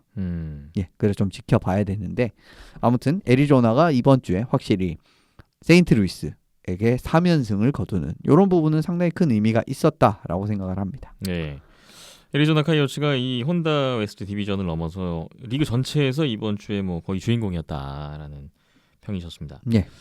혼다 웨스트 디비전 보면 쉬다가 돌아온 베이거스인데 또 돌아와서도 여전히 좋은 결과들을 내고 있고요. 압도적이죠. 정말 네. 뭐 베이거스는 진짜 압도적이라고 할 수가 있을 것 같고 근데 여기도 이제 코로나 때문에 콜로라도 미네소타가 경기 일정 제대로 소화하지는 못하는 이런 상황이 있고 NIM, LA 같은 팀들은 좀 확실히 지금 조금씩 이제 붙이는 모습이 많이 나오고 있습니다. LA가 4연패군요. 최하위로 쳐져 있습니다.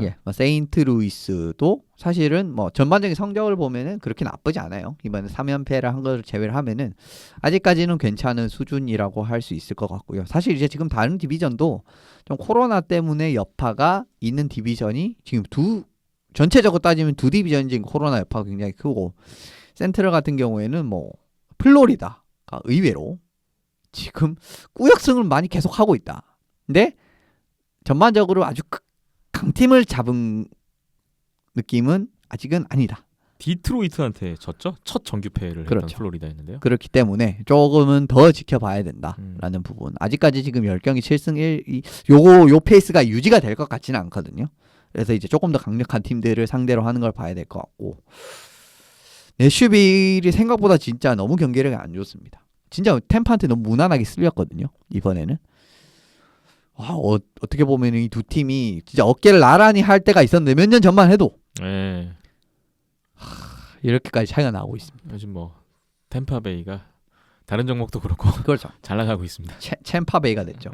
걔네들이 말하는 대로. 네. 아무튼 그러면서 이제 전반적으로 지금 구도 자체도 약간은 정지된 팀 이제 디비전들이 있고 활발하게 좀 움직이고 있는 지금 센트럴 같은 경우는 사실은 굉장히 이제 순위 변동이 유동적으로 지금 될 수가 있는 상황이거든요. 아직도 댈러스도 경기 수가 많이 적고 하는 부분이 있다 보니까 앞으로 진짜 참 일정이 굉장히 좀 기대가 되는 이런 경기가 있는데 일정 진짜 다 소화할 수 있을까요? 라는 생각이 들기도 듭니다. 네.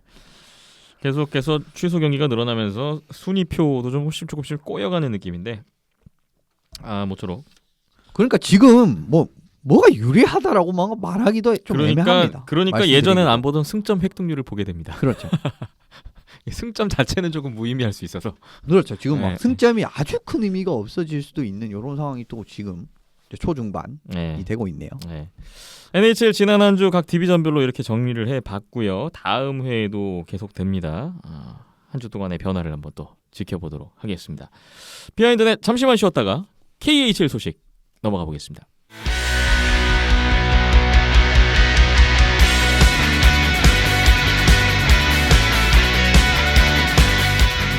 컨티넨탈 하키리그 KHL 2020-2021 시즌 지난주에 어떤 일들이 있었는지 또 정리해보는 시간을 가져보겠습니다.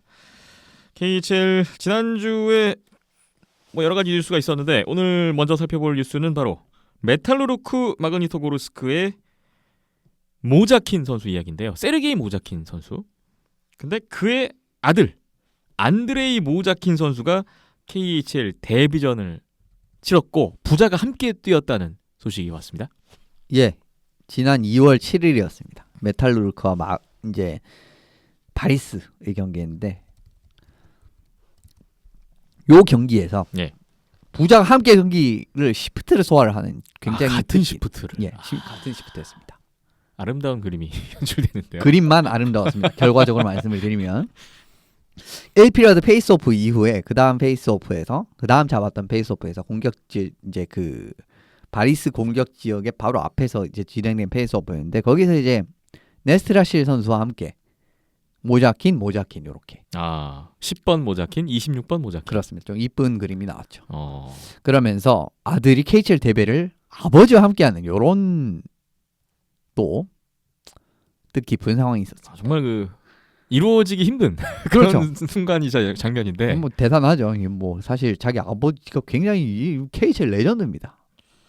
지난번에 한번 소개를 해드렸어요. 그렇습니다. 세르게이 모자킨 선수가 어떤 선수인지에 대해서는. 그렇습니다. 정말 뭐 대단한 선수인데 같이 시프트를 그 소화하는. 아버지의 팀에서 같이 이게 어떻게 이런 일이 가능했을까요? 아무래도 뭐 같은 팀이기 때문에 네. 조금 뭐 저는 좀 이벤트적이었다고 봅니다. 근데 사실은 이거 좀 위험한 선택이었어요. 그거는 이제 조금 뒤에 말씀드릴 거고. 근데 세르게이 선수가 아버지 세르게이. 그렇습니다. 81년생. 네. 안드레가 01년생입니다. 아들이 01년생. 20살 차이. 예, 딱 20살 차이. 네. 그래서 어떻게 보면은 그러니까 아버지가 은퇴하기 전에 이런 일이 일단은 그렇습니다. 이루어졌군요. 지금 19살이거든요. 안드레이 모자킨이. 그런데 MHL에서 있는데 이제 메탈루크 쪽에 이제 MHL 팀에서 있는데 뭐 썩 그렇게 성적이 좋지는 않습니다. 19세에 40 MHL에서 40경기 4골 10이었으면은 막 그렇게 특급 자원이다라고 보기는 어려워요. 뭐 KHL로 올릴 만한 그런 수준의 저는- 활약은 아니다. 저는 아니다고 네, 봅니다. 네. 어쨌든 그렇기 때문에 지금 이벤트적이다라고 네. 말씀을 드리는 거고요. 네. 근데 요 선택 진짜 위험할 수도 있었어요. 왜냐하면은 안드레 모자킨 선수가 요 시프트 이후에 뛰지 않았습니다. 이 경기 아이스타임 1분이었어요.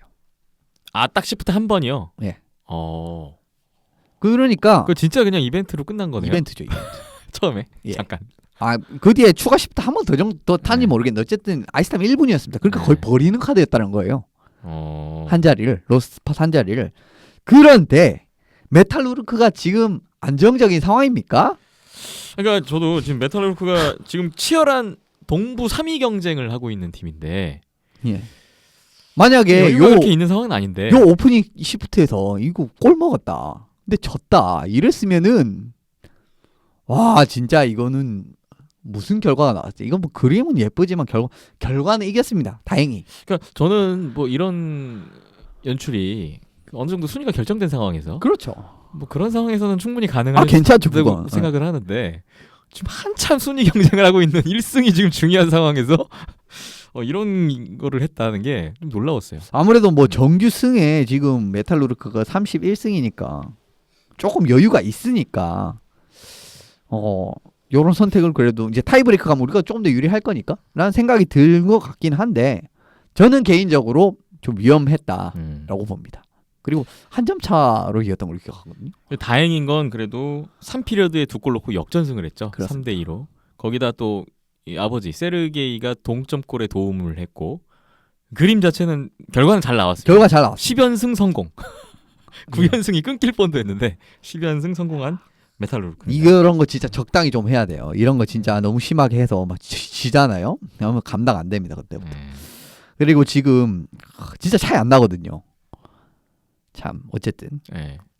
그래서 그림은 예뻤지만 조금은 굳이 이 경기에서 이랬어야 했나라는 생각이 좀 들긴 됩니다. 사실 어떻게 보면은 그 이제 국제전 주간에 들어가거든요 KHL이. 예.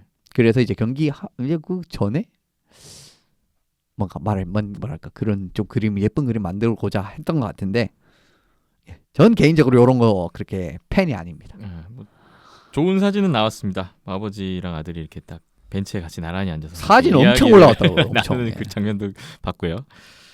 어쨌든 뭐 잊지 못할 부자 간의 어떤 추억이 하나 생긴 건데 메탈루르크 마그니토고르스크 조금은 위험한 그렇죠. 이벤트였다는 거. 하지만 결과가 좋았다. 그렇습니다. 다행히도. 네. 다행입니다. 그렇게 정리를 하겠습니다. KHL 이번 주는 이제 리그 휴식기인데 팀당 정규리그 한 5경기에서 8경기밖에 남지 않았습니다. 이제. 거의 끝났죠 이제. 네. 그런데 뭐 아직까지 지금 그 플레이오프 진출할 팀은 거의 다 가려졌는데 거의 가려졌죠 이제. 순위가 여전히 오리무중인. 저희가 예. 지난주에 한 주 KHL 소식을 쉬었는데도 불구하고 뭐 별로 딱히 정해진 게 없다는 거죠. 그렇습니다. 네. 지금 뭐 사실 동부가 이제 플레이오프 진출 팀이 다 정해졌다라는 거. 근데 뭐 결과적으로 상황 자체가 비슷하기 때문에 그냥 뭐 갈 팀이 다 같다. 아크바르스, 아방가르트, 메탈루르크, 살라바트, 트락토르, 토르페도, 압토멀리스트, 바리스 이렇게 네. 8팀 자체는 확정이 됐습니다. 동부. 네. 동부 안에서 이제 뭐 2, 3, 4위 싸움, 그다음에 5, 6, 7, 8위 싸움이 여전히 그렇죠. 점점합니다. 이 부분은 이제 매번 말씀드리는 부분이기 때문에 네, 뭐 지난주 누구 한주 하나 쉬었는데. 지금 2주 동안 사이에 뭐 나가 떨어지거나 이런 게 없어요. 그렇습니다. 여전히 치열합니다. 똑같은 네. 팀들이 똑같이 싸우고 있는 그림이고요. 다들 뭐 승패 마진도 최근에 너무 좋고. 그렇습니다. 그렇습니다. 서부는 이제 체스카, 스카, 디너 모스크바, 로코모티프까지 토포가 확정이 됐죠. 최근에 이제 2주 사이에 바뀐 거는 디나모 모스크바가 로코모티프 야로슬라브를 제치고 3위로 올라섰다는 거. 좀 유리한 고지를 좀 잡았습니다. 주도권을 잡았어요. 뭐 하지만 뭐 여기도 5, 6, 7, 8, 9위까지 어떻게 될지 모르겠는. 그렇죠. 한 5경기씩 남았는데요. 또 요케리트가 코로나 때문에 경기를 못한 상황이기 때문에 이 팀은 국제전을 못 쉽니다. 네. 이런 부분도 좀 변수가 될 것 같고 네. 근데 실제로 마리아 멘키 감독이 그 이야기를 했었어요. 예, 코로나 때문에 쉬어서 경기를 계속 이제 지금 해야 되는 이런 상황이 체력적인 부담이 있다 라는 말을 했기 때문에 요케리트 지금 이제 홈 어드밴티지는 물 건너 간 것 같거든요. 홈 아이스는. 올해 좀 플레이오프가 어렵지 않을까 싶고 네. 비티아지 스파르타크의 단두대 매치는 점점 다가오고 있습니다. 두 팀이 8위, 8위 9위 9위 두 팀이 지금 똑같이 5경기씩 남았는데 승점이 똑같습니다. 승점이 56점입니다. 갈 때까지 기대가 가고 있습니다. 돼요 지금. 예. 네. 자, 뭐 잠깐 말씀 주셨는데 요케리트 헬싱키만 지금 휴식을 못 취하는 이번 주가 되겠고요. 이번 주에 국제전이 하나 잡혀 있어요. 예. 이름하여 베이에르 하키 게임입니다. 이 대회 소개를 좀 해주실까요? 예, 뭐 EHT는 이제 제가 이제 할 때마다 소개를 드리는데 2월 잡힌 EHT 유로 하키 투어입니다. 예. 11일부터 15일까지 개최가 될 예정이고요. 이제 뭐 로스터는 이미 다 나와 있습니다. 스웨덴에서 이제 올해 펼쳐지게 되고 매년 네. 그래왔지. 이번 참가국도 역시 마찬가지로 EHT의 가맹 팀이라고 할 수 있는 스웨덴, 핀란드, 체코, 러시아입니다. 뭐 예전에 그 봤던 대회들 똑같이 4팀 참가를 그렇죠. 하는군요. 유럽의 뭐 어떻게 보면은 어깨들이죠. 예. 이런 팀들이라고 할 수가 있을 것 같고요. KHL이 지금 완연한 시즌의 최후반부에 들어갔잖아요. 그래서 만약에 이런 대회에서 부상이라도 입으면 진짜 치명적인 타격이 됩니다. 예. 그렇기 때문에 좀 러시아는 A팀보다는 좀 B팀에 가까운 팀이 나왔습니다. 아. 그렇다고 해서 막 팀이 약하지는 않아요. 자페로프, 체코비치 뭐 이런 선수도 있고 카유모프 뭐 전반적으로 괜찮은 선수들 많이 선발이 됐는데 뭐 굳이 따지자면 좀 B팀에 가까운 팀이 선발이 됐습니다. 예. 이런 부분을 좀 감안을 하셔야 될 것 같고요. 스웨덴도 사실 이제 KHL 선수들을 일부 선발을 했었습니다. 근데 그 원정이 좀 불가능해졌어요. 네네. 뭔가 좀 원정이 어려워졌다라는 이야기가 있어서 그 KHL 선수들이 모두 자국 리그 선수들로 대체가 됐습니다. SHL 선수들로. 네. 그래서 조금은 이제 전력의 유출이 있고 그리고 핀란드 같은 경우에는 11위 소속 선수를 많이 뽑았습니다. 근데 11위 이미 플레이오프 탈락이 확정이 됐기 때문에 핀란드 로스터 보니까 이제 이미 KHL 플레이오프가 좌절된 그렇습니다. 그런 팀들 위주로 뽑았네요. 예. 소치, 뭐 디나모 리가, 넵테이미크 이런 예. 팀들에서 그래서 부담 없이 선발이 됐습니다. 그냥 다 데려옵니다. 예. 핀란드는. 그래서 근데 또 핀란드는 어떻게 보면 요거 다 데려와야 되는 게 요케리트에서 못 배웁니다. 네네. 그런 부분도 있다라고 보셔야겠죠. 이런 부분에서 어쨌든 이번 EHT가 결과적으로는 좀 그 시즌 후반부라서 팀들이 이제 좀 100% 전력 차출이 좀 불가능한 거를 좀 감안해야 되겠지만은 결과적으로는 뭐 재밌는 경기 자체는 볼 수 있을 거라고 생각이 들고요. 러시아는 이번에 라리오노프 감독입니다. U20 대표팀 감독이 예. 지휘하는군요. 예, 이번에도 어떻게 보면 아. 라리오노프 감독 그리고 전반적으로 거의 언더 23에 가까운 로스터 구성을 했기 때문에 네. 예, 뭐 또 러시아 또 보는 재미도 있을 것 지금 같고 러시아 로스터는 보니까 좀 어린 선수들이 많아진 굉장히 많습니다. 그런 지금 로스터인데 무슨 토르페도 지금 한참 순위 경쟁 중인데 자피아로프 체오비치 데려가면 이거 토르페도는 어떻게 하라는 거예요? 여기서 부상이라고 당하면은 진짜 다른 팀들은 좀 항의해야죠. 배려해 주는 것 같은데 예. 여기서 부상이라고 진짜 당하면은 좀 항의해야죠. 토르페도 에이스 2명을 지금 대표팀에다가 빼가는 건데요. 좀 그래요. 뭔가 형평성이 처음에 있는 것 같았는데 또 막상 또 자세히 파보니까 없는 것 같은 그런 느낌? 그런 게 있습니다. 선수 선발 과정에서 무슨 그게 있었는지 모르겠지만 네. 아무튼 예 조금은 뭐 체스카스카 이런 데서도 좀 뽑아야 되지 않나라는 생각이 솔직히 좀 들긴 들죠. 지금 네. 조금 더 뽑아야 되죠. 물론 이제 스카는 좀 많이 나왔습니다. 일부 선수들 많이 나오긴 했는데 예 아무튼 조금은 좀 손해를 보는 상황이 나오지 않나. 좀 안타까운 상황. 뭐 부상한다고 사실 경기 유지 강감을 유지 잘하면은 그렇게 나쁠 건 없긴 한데 진짜 행여나 진짜 부상을 당하면은 와 진짜 열받을 수 있죠 토르페도. 네. 2월 11일부터 15일까지 스웨덴에서 열리는 베이에르 하키 게임이고요. KHL이 경기가 많이 없는 기간 동안에 뭐 우리나라로서는 연휴 기간이 될 텐데요. 예. 스웨덴, 핀란드, 체코, 러시아가 대표팀끼리의 또 한 번의 승부를 겨룹니다. 뭐 요 결과도 한번 유심히 보고 다음에 한번 소식을 전해드릴 수 있도록 해보겠습니다. 비하인드넷 컨티넨탈 하키리그 KHL 소식 살펴봤고요. 잠시 후에는 국내 대회 리뷰를 해보겠습니다. 닭다리 잡고 뜯어 닭고기 먹고 삐약삐약 닭다리 잡고 뜯어 닭고기 먹고 삐약삐약 신통한 비밀 신통한 가격 우리는 신통치킨 신통한 신통치킨 비하인드넷 259회 박힘찬 PD와 함께 국내 대회 리뷰도 해보고 다가올 국내 대회 프리뷰도 해보고 이벤트 참여해주신 분들이 계신데 뭐 그것에 대한 안내도 한번 드리고 좀 다채로운 이야기를 나눠야 될 것 같습니다.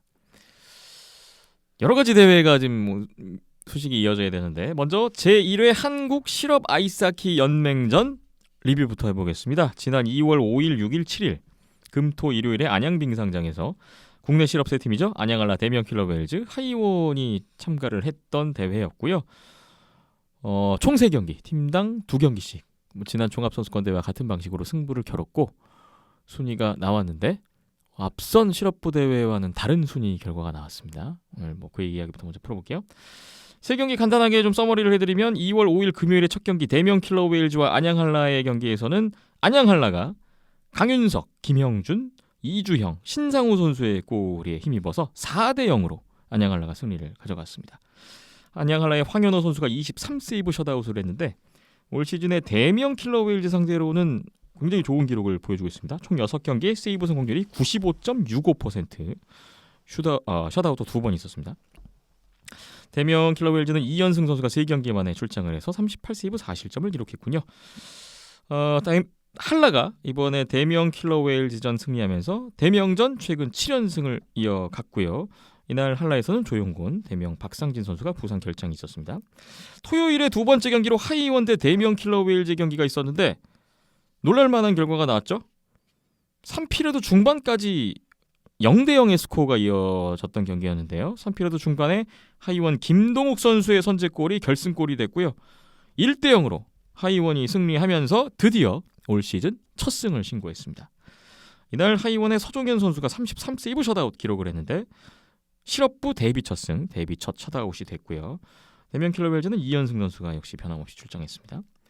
하이원에서는 김병건, 김동환, 대명에서는 박상진, 신영윤 선수가 부상 결장했고 대명의 황두현 선수도 경기 도중에 좀 부상을 입는 안타까운 일이 있었습니다. 하이원이 올 시즌 10전 전패 끝에 드디어 11경기 만에 시즌 첫 승을 올리는 순간이었고요. 안현민 감독, 김동환 플레잉 코치 체제로서도 첫 승이었습니다. 대명은 이날 패배했고 이번 대회 2경기 다 무득점 패배로 2전 전패, 승점 0점, 대회 3위 최하위가 확정됐던 경기였습니다. 2월 7일 일요일에 마지막 세 번째 경기로 안양한라와 하이원의 대결, 이 경기 이기는 팀이 우승팀이 되는 경기였죠. 1피리어드에 안재인 선수의 선제골, 하이원이 먼저 앞서갔습니다만 한라가 빠르게 1피리어드에 4골을 넣으면서 역전에 성공했고요. 이후에도 많은 골이 터졌습니다. 최종 스코어는 9대2 안양한라가 대승을 거뒀고 다시 한번 대회 전승 우승을 달성했던 안양한라였습니다. 안양한라의 황현호, 하이원의 서종현 선수 변함없이 출장을 했었고요. 이날 이돈구 선수가 결승골 포함해서 1골 3도움을 기록했는데 본인의 주민등록상 생일에 맹활약을 펼쳤죠. 결과적으로 이제 대회 포인트상의 대회 최우수 선수상 수상까지 이어졌던 결과였습니다. 조민호 선수도 1골 3도움 4포인트를 기록했던 경기였습니다. 하이원의 안재인 선수가 팀은 패했지만 선제골로 자신의 실업부 데뷔 첫 골, 첫 포인트를 기록했고요. 안양한라가 이번 시즌 국내 대회 12전 전승을 이어갔습니다. 국내 대회 최근 13연승이군요. 지난 2020년 2월 전국 동계체전부터 하면 안양한라는 또 그 2월에 있었던 지난해 전국 동계체전 우승부터 해서 최근 국내 대회 5개 대회 연속 전승 우승이라는 또 기록을 계속해서 이어갔던 결과였습니다. 안양한라가 역시 변함없이 앞선 대회들과 마찬가지로 전승 우승이 됐고 하이원이 대명을 잡았다는 거. 이게 가장 이번 대회 큰 사건이라면 사건이었던 것 같은데요. 박윤찬 PD와 함께 좀 더 자세하게 리뷰를 해보겠습니다. 일단 평소와 마찬가지로 순위대로 한 팀씩 좀 코멘트를 해주신다고 하는데 먼저 안양한라 이번에도 2전 전승 우승 최강의 면모를 보여줬습니다. 예, 똑같은 얘기를 5번 연속하게 되네요. 정상적인 팀 운영과 정상적인 경기 결과 내용이었다라고 생각이 들고요. 그만큼 준비를 했으니까 그만큼 결과도 뒤따랐다라고 생각이 듭니다. 골텐딩하며 공격이며 수비며 안정감 있고 밸런스 갖춰서 신구조와 잘 어우러지면서 좋은 결과가 나왔습니다. 조합 선수 간데 좀 불안불안한 모습들이 비춰지기는 했었는데 보완이 됐네요. 네. 뭐 최근에 한 3경기 정도 대면 킬러 웨일즈의 그 도전에 조금 아슬아슬한 승부도 몇 번 있었는데 이번 대회에서는 뭐 거의 뭐 경기 내내 시종일관 대면 킬러 웨일즈전에서도 뭐 압도를 하면서 4대0 완승을 이끌었던 안양한라였고요. 뭐 마지막 경기도 하이원 대승으로 마무리를 했습니다. 예, 한라가 잘한 것도 있는데 나머지 두 팀이 못한 게 더 커가지고 네. 예. 뭐가 못했는지 이제 그 다음 팀 언급 때 이야기를 좀 풀어야겠네요. 네. 이번 대회 2위 하이원입니다. 1승 1패. 대면 킬러 웨일즈전 승리, 안양한라전 패배였죠. 일단은 첫 승점, 첫 승리. 뭐 큰 의미를 줄 수 있을 것 같은데 하이원에 대해서 이번 대회 어떤 말씀 해주실 수 있을까요? 꾸준히 목표 의식을 갖고 성장해 오고 있는 팀. 예, 비록 이제 그 출발 선상이 대부분의 루키 경험이 거의 없다시피 한 루키 선수들로 이루어져서 그 출발 속도가 더디기는 했으나 예. 11번의 도전 끝에 결과물을 얻어냈고요. 예, 그 1승 하기가 정말 힘들구나라는 걸 또 하이원을 보면서 느꼈었고 이번 대회 같은 경우에는 서중현 선수가 정형이 나오면서 정말 빠르게 성장하고 있구나. 그리고 주변의 얘기를 들어보면 정말 강한 멘탈을 갖고 있구나라는 걸 확인할 수 있었고요. 예. 네. 한라전 9실점을 했음에도 불구하고 단독 찬스라던가 아니면 뭐 2대0 찬스라던가 그런 위기 상황도 스스로 흔들리지 않고 막아내는 걸 보면은 뭐 이 선수에게 뭐 실점이 많고 적고는 문제가 될 게 아니구나. 끝까지 자기 역할을 해내는구나라는 거를 확인할 수 있었습니다. 예. 예. 그리고 공격적인 부분에서는 뭐 지난번 조합선수권에서 박준현 선수라던가 이번에 뭐 김동원, 안재인 선수라던가 그런 날카로운 한 방이 갖춰져 있다라는 거는 확인을 했는데 문제는 수비죠. 근데 이게 이 수비라는 게 뭐 계속 말씀드리는 거지만 하루아침에 완성이 되는 건 아니다 보니까 예. 뭐 좀 그래도 상대적으로 경험이 있는 선수들이 이제 수비 포지션에 더 포진이 돼 있기는 하나 예. 아이스하키에서 수비는 수비수만 하는 게 아니죠. 예. 공격수들의 수비 가담과 도움이 절실히 필요한데 그런 부분에서는 공격수들의 그런 경험 미숙이 아직까지도 계속 노출이 되고 있는 게 아닌가라는 생각을 했고 그리고 전체적으로 이렇게 연속적으로 게임을 장기간 동안 뛰어본 선수들은 아니에요. 예. 아시아리그처럼 2연전, 3연전을 소화해본 선수들도 얼마 없고요. 뭐 기껏 해봐야 대학교 게임 뭐 한 달에 2-3게임 연속으로 쭈르륵 하고 한 몇 달 쉬고 이런 패턴을 갖고 운동을 해온 선수들이다 보니까 이렇게 매주 뭐 연속 2게임 이런 식으로 게임을 치러내는 데 있어서 뭐 체력이나 뭐 스피드라든가 그런 걸 유지하는 데에는 다소 좀 버거워하는 모습이 보였던 것 같습니다. 뭐 그런 부분이 대명전 바로 다음 날에 치러졌던 안양한라전에서 좀 체력적으로는 아무래도 뭐 연속 게임이다 보니까 그런 면도 있었겠지만 네. 팀도 상대도 강팀이었고요. 예. 어려운 뭐- 좀 결과로 이어졌네요. 뭐 내심 뭐 이렇게 뭐 체력 안배니 아니면 뭐 전술적으로 뭐 효율적으로 앞에 뭐 바짝 당겨서 쓰고 뒤에 좀 지키느니 뭐 이런 뭐 전략적 선택을 할 수도 있지 않느냐라고도 할 수 있는데 예 그거는 이제 기본이 갖춰졌을 때 경우에 할 수 있는 얘기고 일단 기본적인 체력이나 이런 게 훈련할 수 있는 여건도 만만치 않았거니와 그런 경험도 없었다 보니까 그리고 게임이 계속 있었어야죠. 한 달 쉬고 뭐 잠깐 2주 하고 또 이거 기약 없이 또 쉬고 이러면은 또 똑같이 반복되는 거니까 네. 뭔가 시즌에 대한 준비를 해야 되는데 이게 아니라 당장 다음 주에 있을 당장 이번 주에 있을 게임에 준비하는데 급급하다 보니까 어쩔 수 없었던 상황이라서 더 안타까웠습니다. 네. 뭐 게다가 이번 대회 같은 경우에는 그 첫 경기 대면 킬러웨일전에서 일단 시즌 첫 승의 기회를 잡다 보니까 좀 그 승리를 잡기 위해서 좀 힘을 더 쏟아부었던 일단 그 결과를 냈습니다. 성과를 올리긴 했는데 뭐 그러다 보니까 좀 다음 날에 너무나 이제 대조적인 그런 좀 결과가 나오지 않았나 그런 생각도 좀 해보게 되고요. 어쨌거나 하이원이 그토록 바라던 시즌 첫 승을 이번 대회 신고를 했다는 점, 뭐 그동안에 좀 반복했던 그런 실수와 패착을 이번에는 반복하지 않았다는 점, 뭐 대명전에 정말 1피리어드 이후에도 잘 버티지 않았습니까? 뭐 그러면서 끝까지 승리를 쟁취했다는 그런 점은 뭐 하이원의 어떤 성장에 있어서 한 부분을 느낄 수 있는 그런 장면으로 저는 또 봤네요. 하이원이 2위를 기록했던 대회였고요. 마지막으로 이번 대회 3위는 이전 전패를 기록한 대명 킬러웨일즈였습니다. 대명 킬러웨일즈로서는 하이원에게 지고 최하위를 기록한 대회라는 점 많이 실망감을 느낄 수 있는 결과인데요. 어떻게 보셨습니까?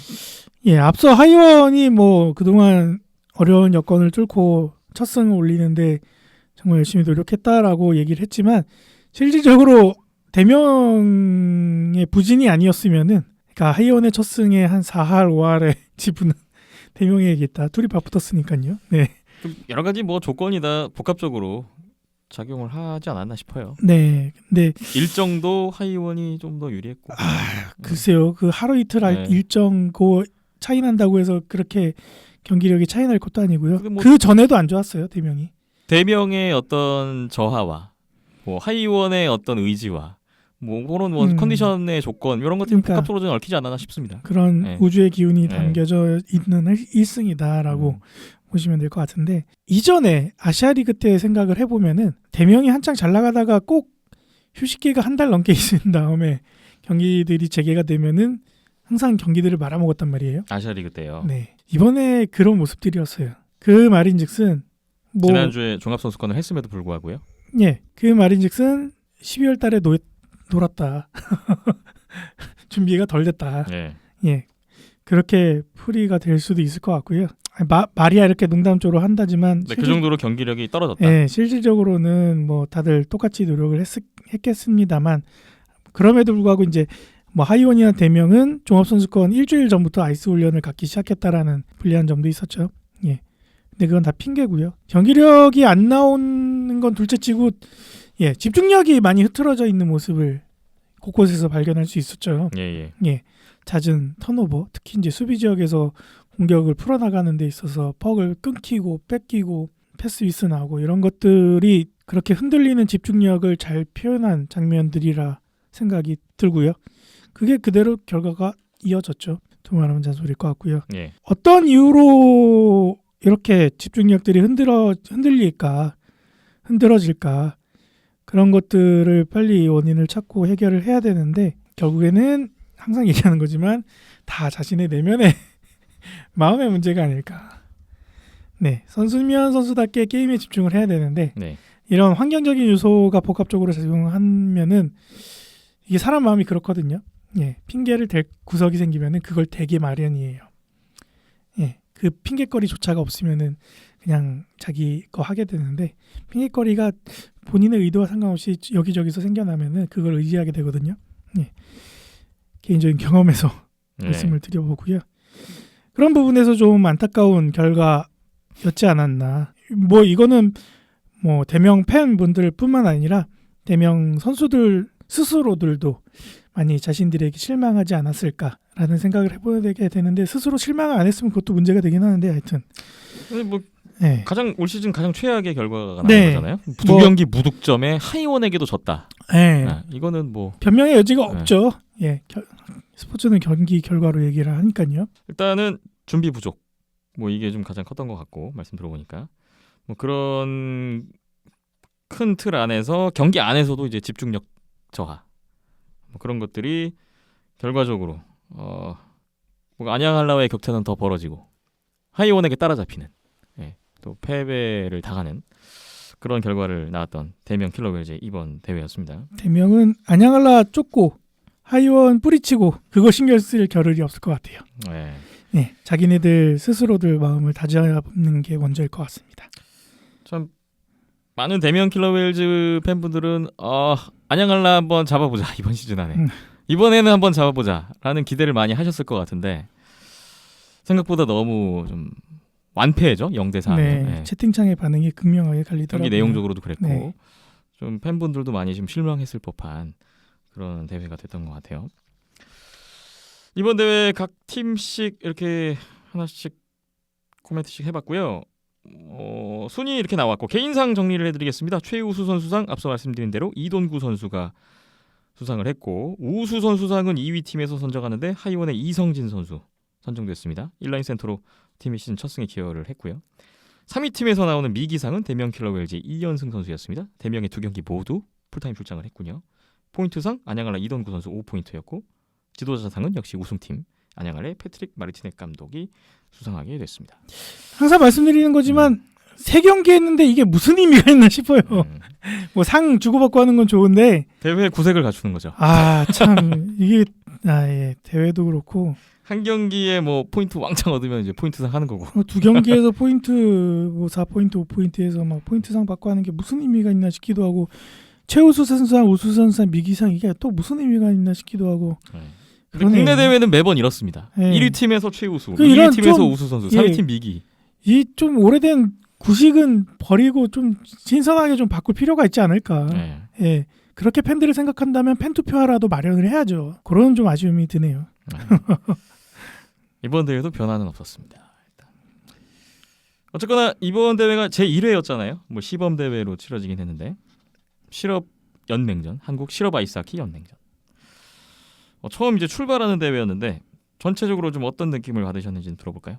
네. 일단은 대회 자체가 얘기는 그 전부터 있었던 걸로 알고 있었는데 계속 뭐 링크장 폐쇄니 뭐하니 하면서 시기를 잡질 못했었죠. 그리고 또 종합선수권이랑 또 일정이 겹쳐서 종합선수권을 피해서 치러진 것도 있고요. 대회는 그냥 선수들 계약을 했는데 뛸 게임이 없어서 게임을 만들었다라는 의미가 더 크다고 보고요.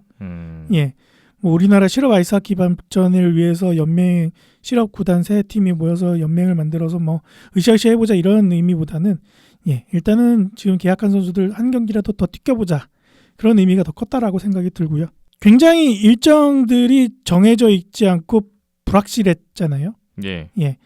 연기된 부분, 종합선수권 연기된 부분도 있었고 뭐 예정 공지가 안 나왔다 갑자기 나온 부분들도 있었고 뭐 선수들 구단들 내에서는 얘기가 있었다 한들에도 이거는 뭐 선수들뿐만 아니라 팬분들까지도 굉장히 이런 대회가 갑자기 해? 뭐 이런 당혹스러움도 있었을 것 같고요. 세 팀이서 하다 보니까 경기 수는 적기 마련인데 세 게임씩 굉장히 뜨문뜨문 파편적으로 일정들이 짜여져 있다 보니까 좀 안정적인 환경 속에서 운동을 할 수 있는 팀들은 꾸준히 준비를 할 수 있었고 또 그렇지 못한 팀들은 뭐 링크장 폐쇄 풀릴 때 잠깐 운동하고 또 갑자기 또 문 닫으면은 또 뭐 헬스장 가서 지상 운동하고 밸런스를 잡기가 굉장히 힘들었던 요즘 이번 시즌이거든요. 그래서 그 끝이 아니었나, 그 양극화의 끝이 아니었나라는 생각을 다시 한번 하게 됐고요. 이전에는 뭐 그래도 종합선수권 치르는 게 어디냐, 유한철배 전국선수권 치르는 게 어디냐 그런 의지를 갖고 있는 협회 그리고 구단들에게 박수를 보내야 되지 않겠냐라고 했는데 여기서 이제 조금 더 생각이 달라지셨어요? 조금 더 욕심을 더 내보자면은 그런 이제 계속 경기를 치룰 여건이 되면은 이제는 좀 더 퀄리티 대회 질 이런 부분에 좀 더 신경을 쓰면 좋지 않을까. 욕심 같아서는 저희가 중계 안 해도 되죠. 방송사 가서 중계하면 얼마나 좋습니까? 하지만 다들 어려우니까 저희를 선택했겠죠. 근데 뭐 그런 부분 포함 뭐 팬들을 위한 이벤트라던가 뭐 팬들이 좀 더 관심을 가질 수 있을 법한 홍보라던가 그러한 이야기거리들이 계속적으로 지속적으로 생산이 돼야 되는데 뭐 어디는 하고 어디는 안 하고 또 뭐 어디는 하는데 그렇게 뭐 신통치 않고 어디는 안 하는데 뭐 별로 뭐 소리 소문 없고 뭐 이런 되게 오르락내리락 하잖아요. 그런 부분들이 좀 전체적으로 아쉬웠고 조금은 좀 더 신경을 쓰는 게 좋지 않을까.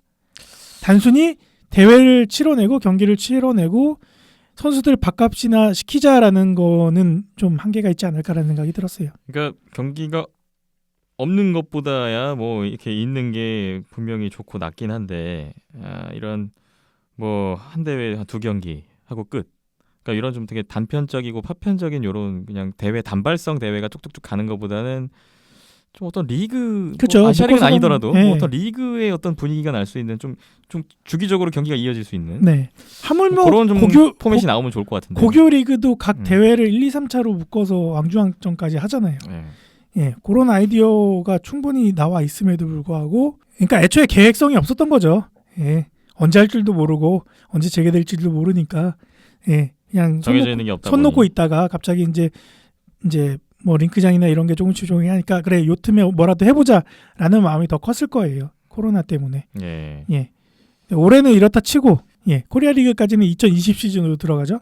예, 그럼 2021 시즌은 어떻게 할 것인가를 지금부터 고민을 해야죠. 또 그때 가서 고민해서 닥치는 대로 하지 말고. 일단 2월까지만 뭐 국내 대회 일정이 나와 있는 상황인데 뭐그 뒤가 또 어떻게 될지도 기약이 없는 상황이고요. 예. 좀 뭐 그런 앞서- 부분에서 좀 아쉬움이 네. 크시군요. 댓글 소개할 때도 돈이 되는 시장이어야 돈이 돌고 돈을 쓰고 사고 팔고 할 거 아니에요. 네. 장사가 될 거 아니에요. 근데 뭔가 일정이 계획 불확실하고 뭐 모든 게 불확실한 상황에서 막 즉흥적으로 뭔가 판이 벌어진다면은 거기에 누가 돈을 쓰겠으며 누가 관심을 갖겠으며 어떤 장사가 되냐 이 말이죠. 네. 단순히 그냥 자기들끼리 그냥 게임 몇 게임 하고 많은 이런 게 아니라면은 좀 더 갖출 건 갖추고 하는 게 맞지 않을까라는 생각을 하는 거죠. 네. 네. 참 이번 대회를 돌이켜 보면서 박힘자 PD님 본인적으로도 좀 참여를 하는 입장에서도 그러한 좀 씁쓸함이 밀려 오셨던 것 같군요. 말씀 듣다 보니. 자, 그러면은 앞으로 어떻게 해야 되느냐? 뭐 여러 가지 안이 있겠습니다만 부디 좀 많은 분들이 이야기도 하시겠지만 네. 어쨌든 이게 실현을 할 수 있는 주체는 정해져 있는 거 아닙니까? 그렇죠. 그 의지를 갖고서 직접 이 일을 밀어붙일 수 있는 주체는 따로 있다 보니까 옆에서 아무리 얘기를 해봤자 저희는 힘이 없다는 거. 말만 그냥 이렇게 그냥 번지르르하게 네. 떠들고 있다라는 거. 네. 네. 그렇습니다. 네. 2020년에 이제 치러졌어야 할 대회가 코로나19로 밀리면서 2020 코리아 아이스하키 리그가 바로 이어지는데 이 대회 프리뷰로 넘어가 볼게요. 2020 코리아 아이스하키 리그가 2월 17일부터 2월 23일까지 서울 목동 아이스링크에서 열립니다. 안양알라 하이원, 대면 킬러 웨일즈의 광운대학교, 대학교 팀 한 팀이 가세를 했고 총 4팀. 총 4팀이 나오니까 이번에는 팀당 3경기씩 총 6경기의 일정이 잡혔습니다. 자세한 경기 일정은 대한아이스하키협회 홈페이지나 온더스포츠의 스트리밍 중계방송 일정을 참고하시면 되겠고요. 이 대회 일단 광운대가 새롭게 참가를 하는 대회이고 뭐 앞선 실업부 대회에서 국내 실업팀 3팀 간의 여러 가지 지금 스토리가 좀 누적됐지 않았습니까? 그렇죠. 그에 이어서 이번에는 또 어떠한 이야기가 파생될지 또 궁금해지기도 하는데요. 이번 대회 좀 관전 포인트라고 해야 될까요? 한 팀씩 보겠습니다. 네. 일단 안양알라부터 출발해볼까요? 안양알라는 절대적인 우승 후보. 그냥 우승은 따놨다. 또 전승 우승할 것인가? 무조건 네. 전승 우승하겠죠. 안 하면은 창피한 일이죠. 네. 안양알라가 한번 짓는 결과가 나온다면 뭐 아유, 지난주 대회 하이원 첫 승에 혹시 그 이상의 어떤 충격이 올 수도 있습니다. 아니죠. 그 대명이 2패한 만큼 그 네. 이상의 욕을 먹게 되겠죠. 네. 한 번 졌다고 뭐. 한 번이라도 지면 안 되는 상황이에요. 안양알라는 지금. 전승 우승이 물론 목표겠습니다만. 네. 그렇고 네. 또 하나는 이제 계속 황현호 꼴리가 정경기 출전을 하고 있잖아요. 예. 그래서 뭐 팬분들 중에는 그래도 대학교 팀 상대로는 심연섭이나 김영찬이 나올 수 있지 않을까라는 기대를 하시는 분들도 계시거든요. 예. 그래서 그게 과연 성사가 될 수 있을까 정도? 저는 가능성이 있다고 봅니다. 네. 왜냐하면 과거에 이런 국내 대회 그 꼴리 기용을 봤을 때는 대학교 팀들 상대로는 안양알라가 저기 백업 꼴리를 내고 좀 출장하지 못했던 선수를 내고 그랬었거든요. 그래서 이번에 좀 가능성이 있지 않을까. 근데 또 안양알라라는 팀은 특성상 지금까지 이번 시즌 내내 보면 거의 매 경기 베스트를 느슨함이라는 했죠. 게 없습니다. 그렇죠. 전력 투구입니다. 그게 안양알라죠. 이게 네. 안양알라가 뭐 전승 우승이 그래서 오는 거예요. 예. 그리고 지난 이제 대학교 팀들과 실업 팀들이 함께했던 대회들 종합선수권 대회를 돌이켜 보면은 안양알라랑 광운대랑 맞붙었을 때 안양알라가 베스트 전력을 다해서 이게 거의 10골 차 이상 났던 기억이 있거든요. 예. 그게 맞다라고 생각이 들고요. 광운대를 존중하고 광운대도 안양알라를 존중하면 서로 베스트 전력을 내고 예. 베스트 전력으로서 맞붙는 게 서로에게 도움이 되지 않을까라는 생각이 들고 근데 뭐 지금 그렇습니다. 출전 선수가 그 공격수 수비수 숫자는 많지가 않기 때문에 네. 그냥 그 선수들은 다 나올 거라고 보는데 그렇죠. 그건 베스트인데 꼴리가 문제죠. 꼴리 포지션만 지금 황현호 선수에 좀 계속 집중이 되다 보니까 네. 뭐 다른 선수들의 출장을 한번 광운대 기대해 보시지 않을까 하는 선수들도 거죠. 기대하고 있을 거예요. 과연 내 슛이 황현호를 뚫을 수 있을까? 뭐 이런 네 그런 가능성은 반반인 것 네, 같습니다. 만화적인 상상을 해봤습니다. 예전에는 막 전종훈 선수가 대학팀 상대로 나오고 좀 그랬었던 네. 기억이 있어서 그런 부분은 한번 좀 볼만할 것 같고요. 하이원은에서는 좀 어떤 부분을 보고 계신가요? 예, 이게 항상 스포츠 팀이라는 게 동기부여가 중요하잖아요. 근데 이제 하이원 같은 경우에는 첫 승이라는 게 굉장히 동기부여를 작용하고 매 경기 그 첫 승점을 네. 위해서 내 한 몸 던졌는데 요게 미션이 달성된 이 다음의 목표는 뭐냐? 단순히 그냥 매 경기 또 승리를 위해 뛸 것이냐? 아니면은 또 다른 미션이나 목표를 갖고 또 네. 이번엔 한라를 네. 잡아보자. 어떤 컨셉을 가질 네. 거냐? 그렇죠. 그런 컨셉이 좋은 거죠. 네. 이번에 한라 한번 잡아보자. 이런 컨셉. 네. 그래서 그런 컨셉이 궁금하고요. 지금 이번 시즌 각 대회들을 돌아오면서 특히 이제 지난 종합선수권부터 전혀 이야기거리가 없는 가운데 딱 하나의 이야기거리가 유지되고 있죠. 뭐죠? 그것은 박민규 대 송영철. 네. 하이원의 박민규 선수, 네. 안양한라의 송영철 선수가 종합선수권 때부터 해서 지난 실업연맹전까지 두 차례 네. 파이트가 있었고 대충 봤을 땐 거의 1대1이었죠. 그래서 그렇죠. 뭐 첫 번째는 박민규 선수가 우세. 네. 그다음에 두 번째 경기에서는 송영철 선수가 네. 좀 우세해 보였고 또 송영철 선수가 또 골까지 넣었죠. 박민규 선수 앞에서 네. 골까지 넣는 바람에 그래서 그 일이 네. 좀 더 커 보이긴 합니다만, 네. 그래서 과연 이번에 3차전이 이루어질 것인가? 박민규, 송영철 선수의 이 대립 구도가 보는 사람 입장에선 재밌습니다. 네, 굉장히 재밌고 흥미롭고 정말 재미없는 이 게임들 속에서 네.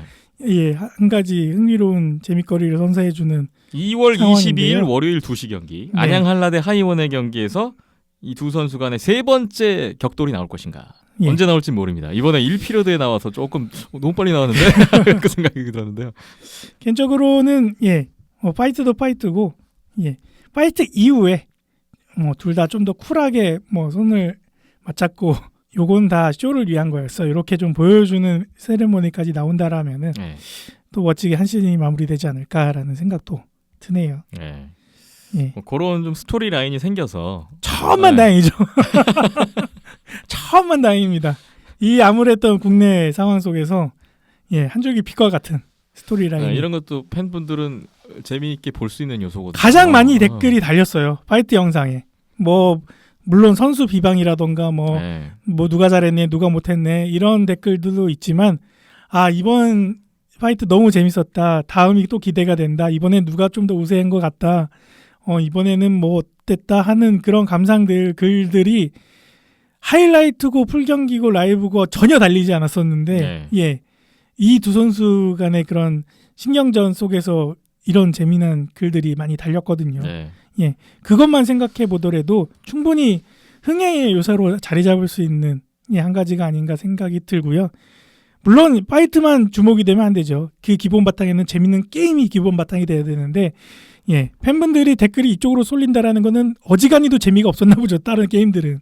그러니까 군부대에서도 그 영상이 가장 그러니까요. 그래서 물론 기본 베이스 게임이 기본 베이스가 되니까 게임은 무조건 재미가 있어야 되고요. 네. 그만큼 대명이고 하이원이고 하려고 선수들이 강원대 선수들까지 이 한 몸 던져서 자기 한 몸 불사르면서 재밌는 게임을 만들어줬으면 하는 바람이 있고요. 대충 점수차 났다고 게임 던져버리고 안 하는 거 말고 초딩들도 끝까지 하는데 다 큰 어른들이 이게 뭐 하는 짓입니까? 그래서 이번에 보니까 뭐 송영철 선수는 작정하고 실업연맹전 나온 것 같이 느껴졌고 박민규 선수도 어느 정도 마감의 준비를 하고 있었던 그렇죠. 것으로 봤는데 두 선수가 글쎄요 이번에 목동에서 코리아 아이스하키 리그 때 아무 일도 없으면 없는 건데 부담 드리는 건 아니고 많은 팬분들이 기대는 하고 있어요. 이 정도면 하라는 거죠.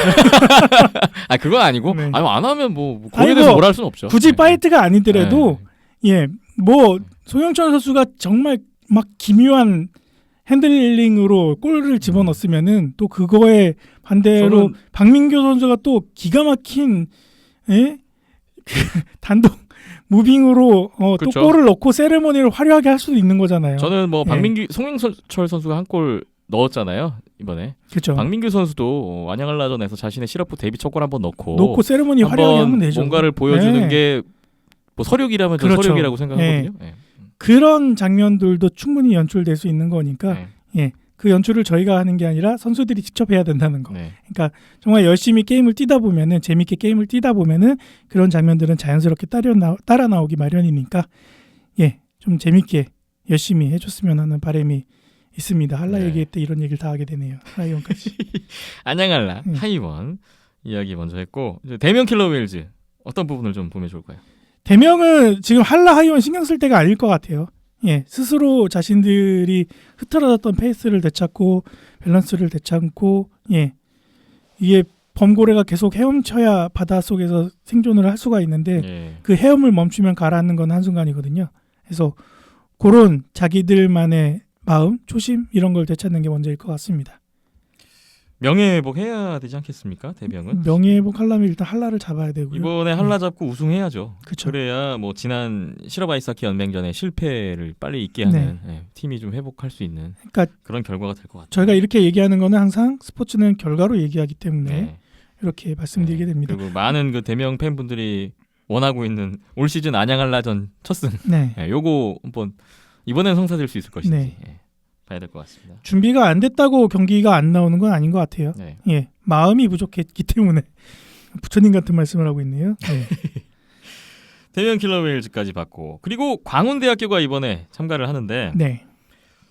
많은 주목을 받을 것 같습니다. 유일한 대학교 팀이고요. 네. 뭐, 대학교 팀들이 1년 넘게 공식 경기가 없었는데 네. 유일하게 참가를 해서 유일하게 공식 경기를 갖게 됐네요. 이전에 아시아 리그가 치러졌을 때에는 대학교 팀들과 실업팀들 간의 차이가 굉장히 컸다라는 것을 조강합 선수권을 통해서 볼 수 있었죠. 예.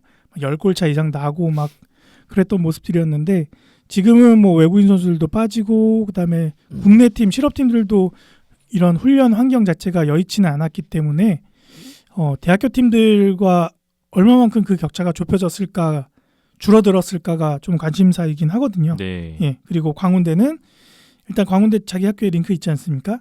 뭐 링크 폐쇄될 때는 똑같이 폐쇄되긴 했지만 그래도 다른 팀들 하이원이나 대명에 비해서 그나마 좀 운동하는 데 있어서 그나마 조금은 더 유리한 점이 있었지 않았을까 생각이 들고요. 그런 격차가 얼마나 줄어들었을까? 뭐 연세대, 고려대, 한양대, 경희대까지 다 나왔으면은 그런 격차를 좀 다양하게 볼 수 있었을 텐데 그런 선택이 조금 아쉬웠고 광운대의 그런 도전 정신이 일단 박수 받고 시작할 만하다라고 말씀드리고 싶고요. 근데 박수 받고 이렇게 출전을 했는데 또 열심히 안 하고 대충 하면은 욕은 2배로 먹어도 싸다. 또 그렇게 같이 말씀을 드리고 싶습니다. 네. 하이원만큼이나 더 어리고 젊은 선수들이니까 아니, 뭐 대회 참가 자체에 박수를 보내야 하는 이런 그러니까요. 네.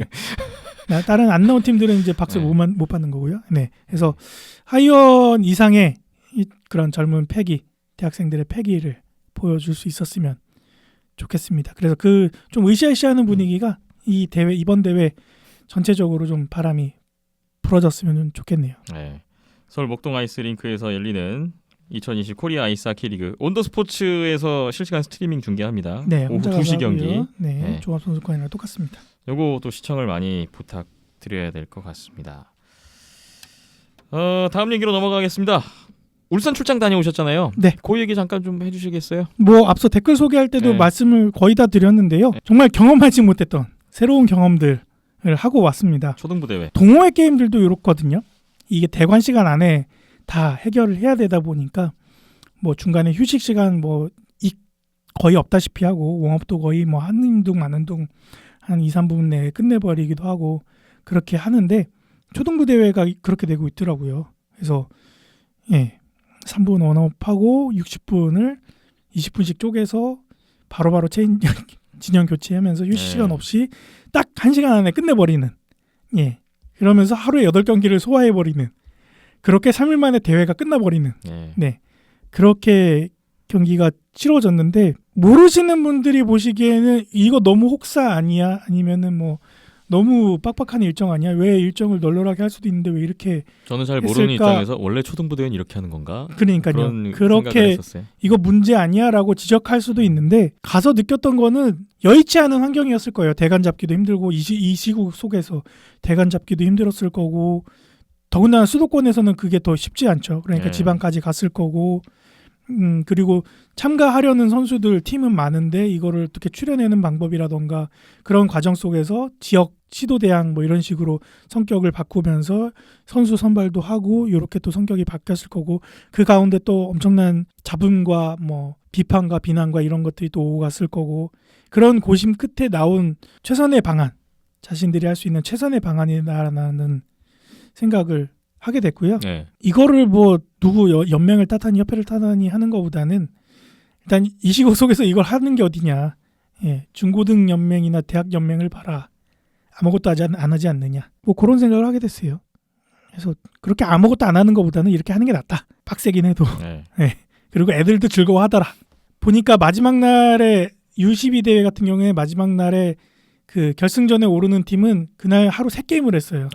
오전에 정규리그, 오후에 준결승, 저녁에 결승. 더군다나 준결승, 결승을 연속으로 한 팀도 있어요. 인천 같은 경우에는. 예, 그럼에도 불구하고 점수차가 남에도 불구하고 선수들은 자신들의 한 골에 즐거워하고 열광하고 끝까지 열심히 뛰고 하는 모습이 보였단 말이죠. 그런 부분들은 좀 실업팀 선수, 대학팀 선수, 중고등학교 팀들이 좀 보고 배워야 되지 않을까. 네. 자기네들도 그런 순수한 마음이 있었을 거면서 예, 지금은 잊고 사는 게 아닌가라는 약간 새벽 감성 느낌으로 생각을 하게 됐고요. 네. 예, 물론 좀 더 상황이 나아지고 코로나가 좀 더 풀리면서 많은 팀들이 참가를 하게 되고 좀 더 여유로운 일정 속에서 학부모님들의 관전 속에서 진행이 되면 얼마나 좋겠습니까?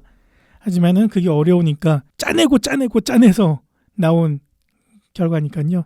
좀 더 이해를 하고 응원을 했으면 좋겠고요. 저희가 앞서 댓글 때도 말씀드렸지만 저희가 감사받고 칭찬받을 내용은 아니고 요거를 마련하고 준비한 예, 연맹이 박수받아야 될 일이 아닐까라는 생각이 들었습니다. 네. 예. 이렇게 칭찬해주고 잘한다 해줘야 좀 더 발전하는 거 아니겠습니까? 네. 그러니까 뭐 이렇게 하면은 좀 더 나은 퀄리티를 위해서 좀 더 고심을 하시겠죠. 네. 예. 그러니까 그런 박수나 칭찬은 그쪽으로 돌리는 걸로. 그러면 될 것 같습니다. 알겠습니다. 마지막으로 저희 이벤트 안내 드려야 되는데 앞서 뭐 K허브 광고송도 들으셨고 신통치킨 또 음악도 또 한번 들으셨는데 네. 이번에 그 신통치킨 후원 이벤트 진행을 했고요. 앞서 대회에서 온더스포츠 마스크를 드리겠다는 네. 그 이벤트도 진행을 했습니다. 예, 원래는 울산 일정이 아니었으면은 진작에 드리고 나눠드렸어야 되는데 네. 출장이 이제서 잡힌 관계로. 예 정리가 되고 있고요. 설 연휴 때 정리 다 하고 개별 연락 드려서 한 15일쯤에 저희가 공지 띄우면서 이분들께 발송드렸습니다. 2월 15일. 네. 이런 댓글들로 선정이 되셨습니다. 그래서 네. 댓글과 함께 소개를 해드리려고 하고요. 공지와 함께 온더스포츠 마스크 받으실 분들, 신통치킨 2만 원권 받으실 네. 분들 공지 드리겠습니다. 동네에 신동치킨이 없으면 어떡하죠? 그거 좀 걱정이긴 한데. 찾아가야 되죠 뭐. 네. 아무튼 네. 예, 준비를 해서 드리려고 하고요. 네. 코리아 리그 때도 이벤트가 준비가 시청 됐습니다. 인증 이벤트 계속됩니다. 네, 그 사이에 또 선물을 나눠드리겠다라고 하는 후원자분이 생기셔가지고 네. 감사하게도 예, 코리아 리그 때도 선물을 나눠드릴 수 있게 되었고요. 예. 예, 마찬가지로 시청 인증을 남겨주시거나 후기를 남겨주시면은 예, 5분을 선정을 해서 주노스더치라는 주노스터치. 예, 그 더치커피 네. 만드는 분인데 네. 네, 요 분께서 이제 5병의 더치커피를 직접 손수 내리셔가지고 네. 발송을 해드린다고 합니다. 저는 이제 이거 마셔봤거든요. 예. 아, 그 커피의 향이 굉장합니다. 아, 이렇게 또 네, 그래서 자, 치킨을 한번 먹어보고 말씀드려야 되는데. 네, 이게 물건이다. 네. 그래서 뭐 주노스터치 인스타그램에서 검색을 해보시면은 주문 생산해가지고 이렇게 받아서 드실 수도 있고, 일단은 이렇게 이벤트에 참여하셔가지고 한번 맛을 들여보시는 게. 주노스터치에서 제공하는 더치커피. 네. 후원.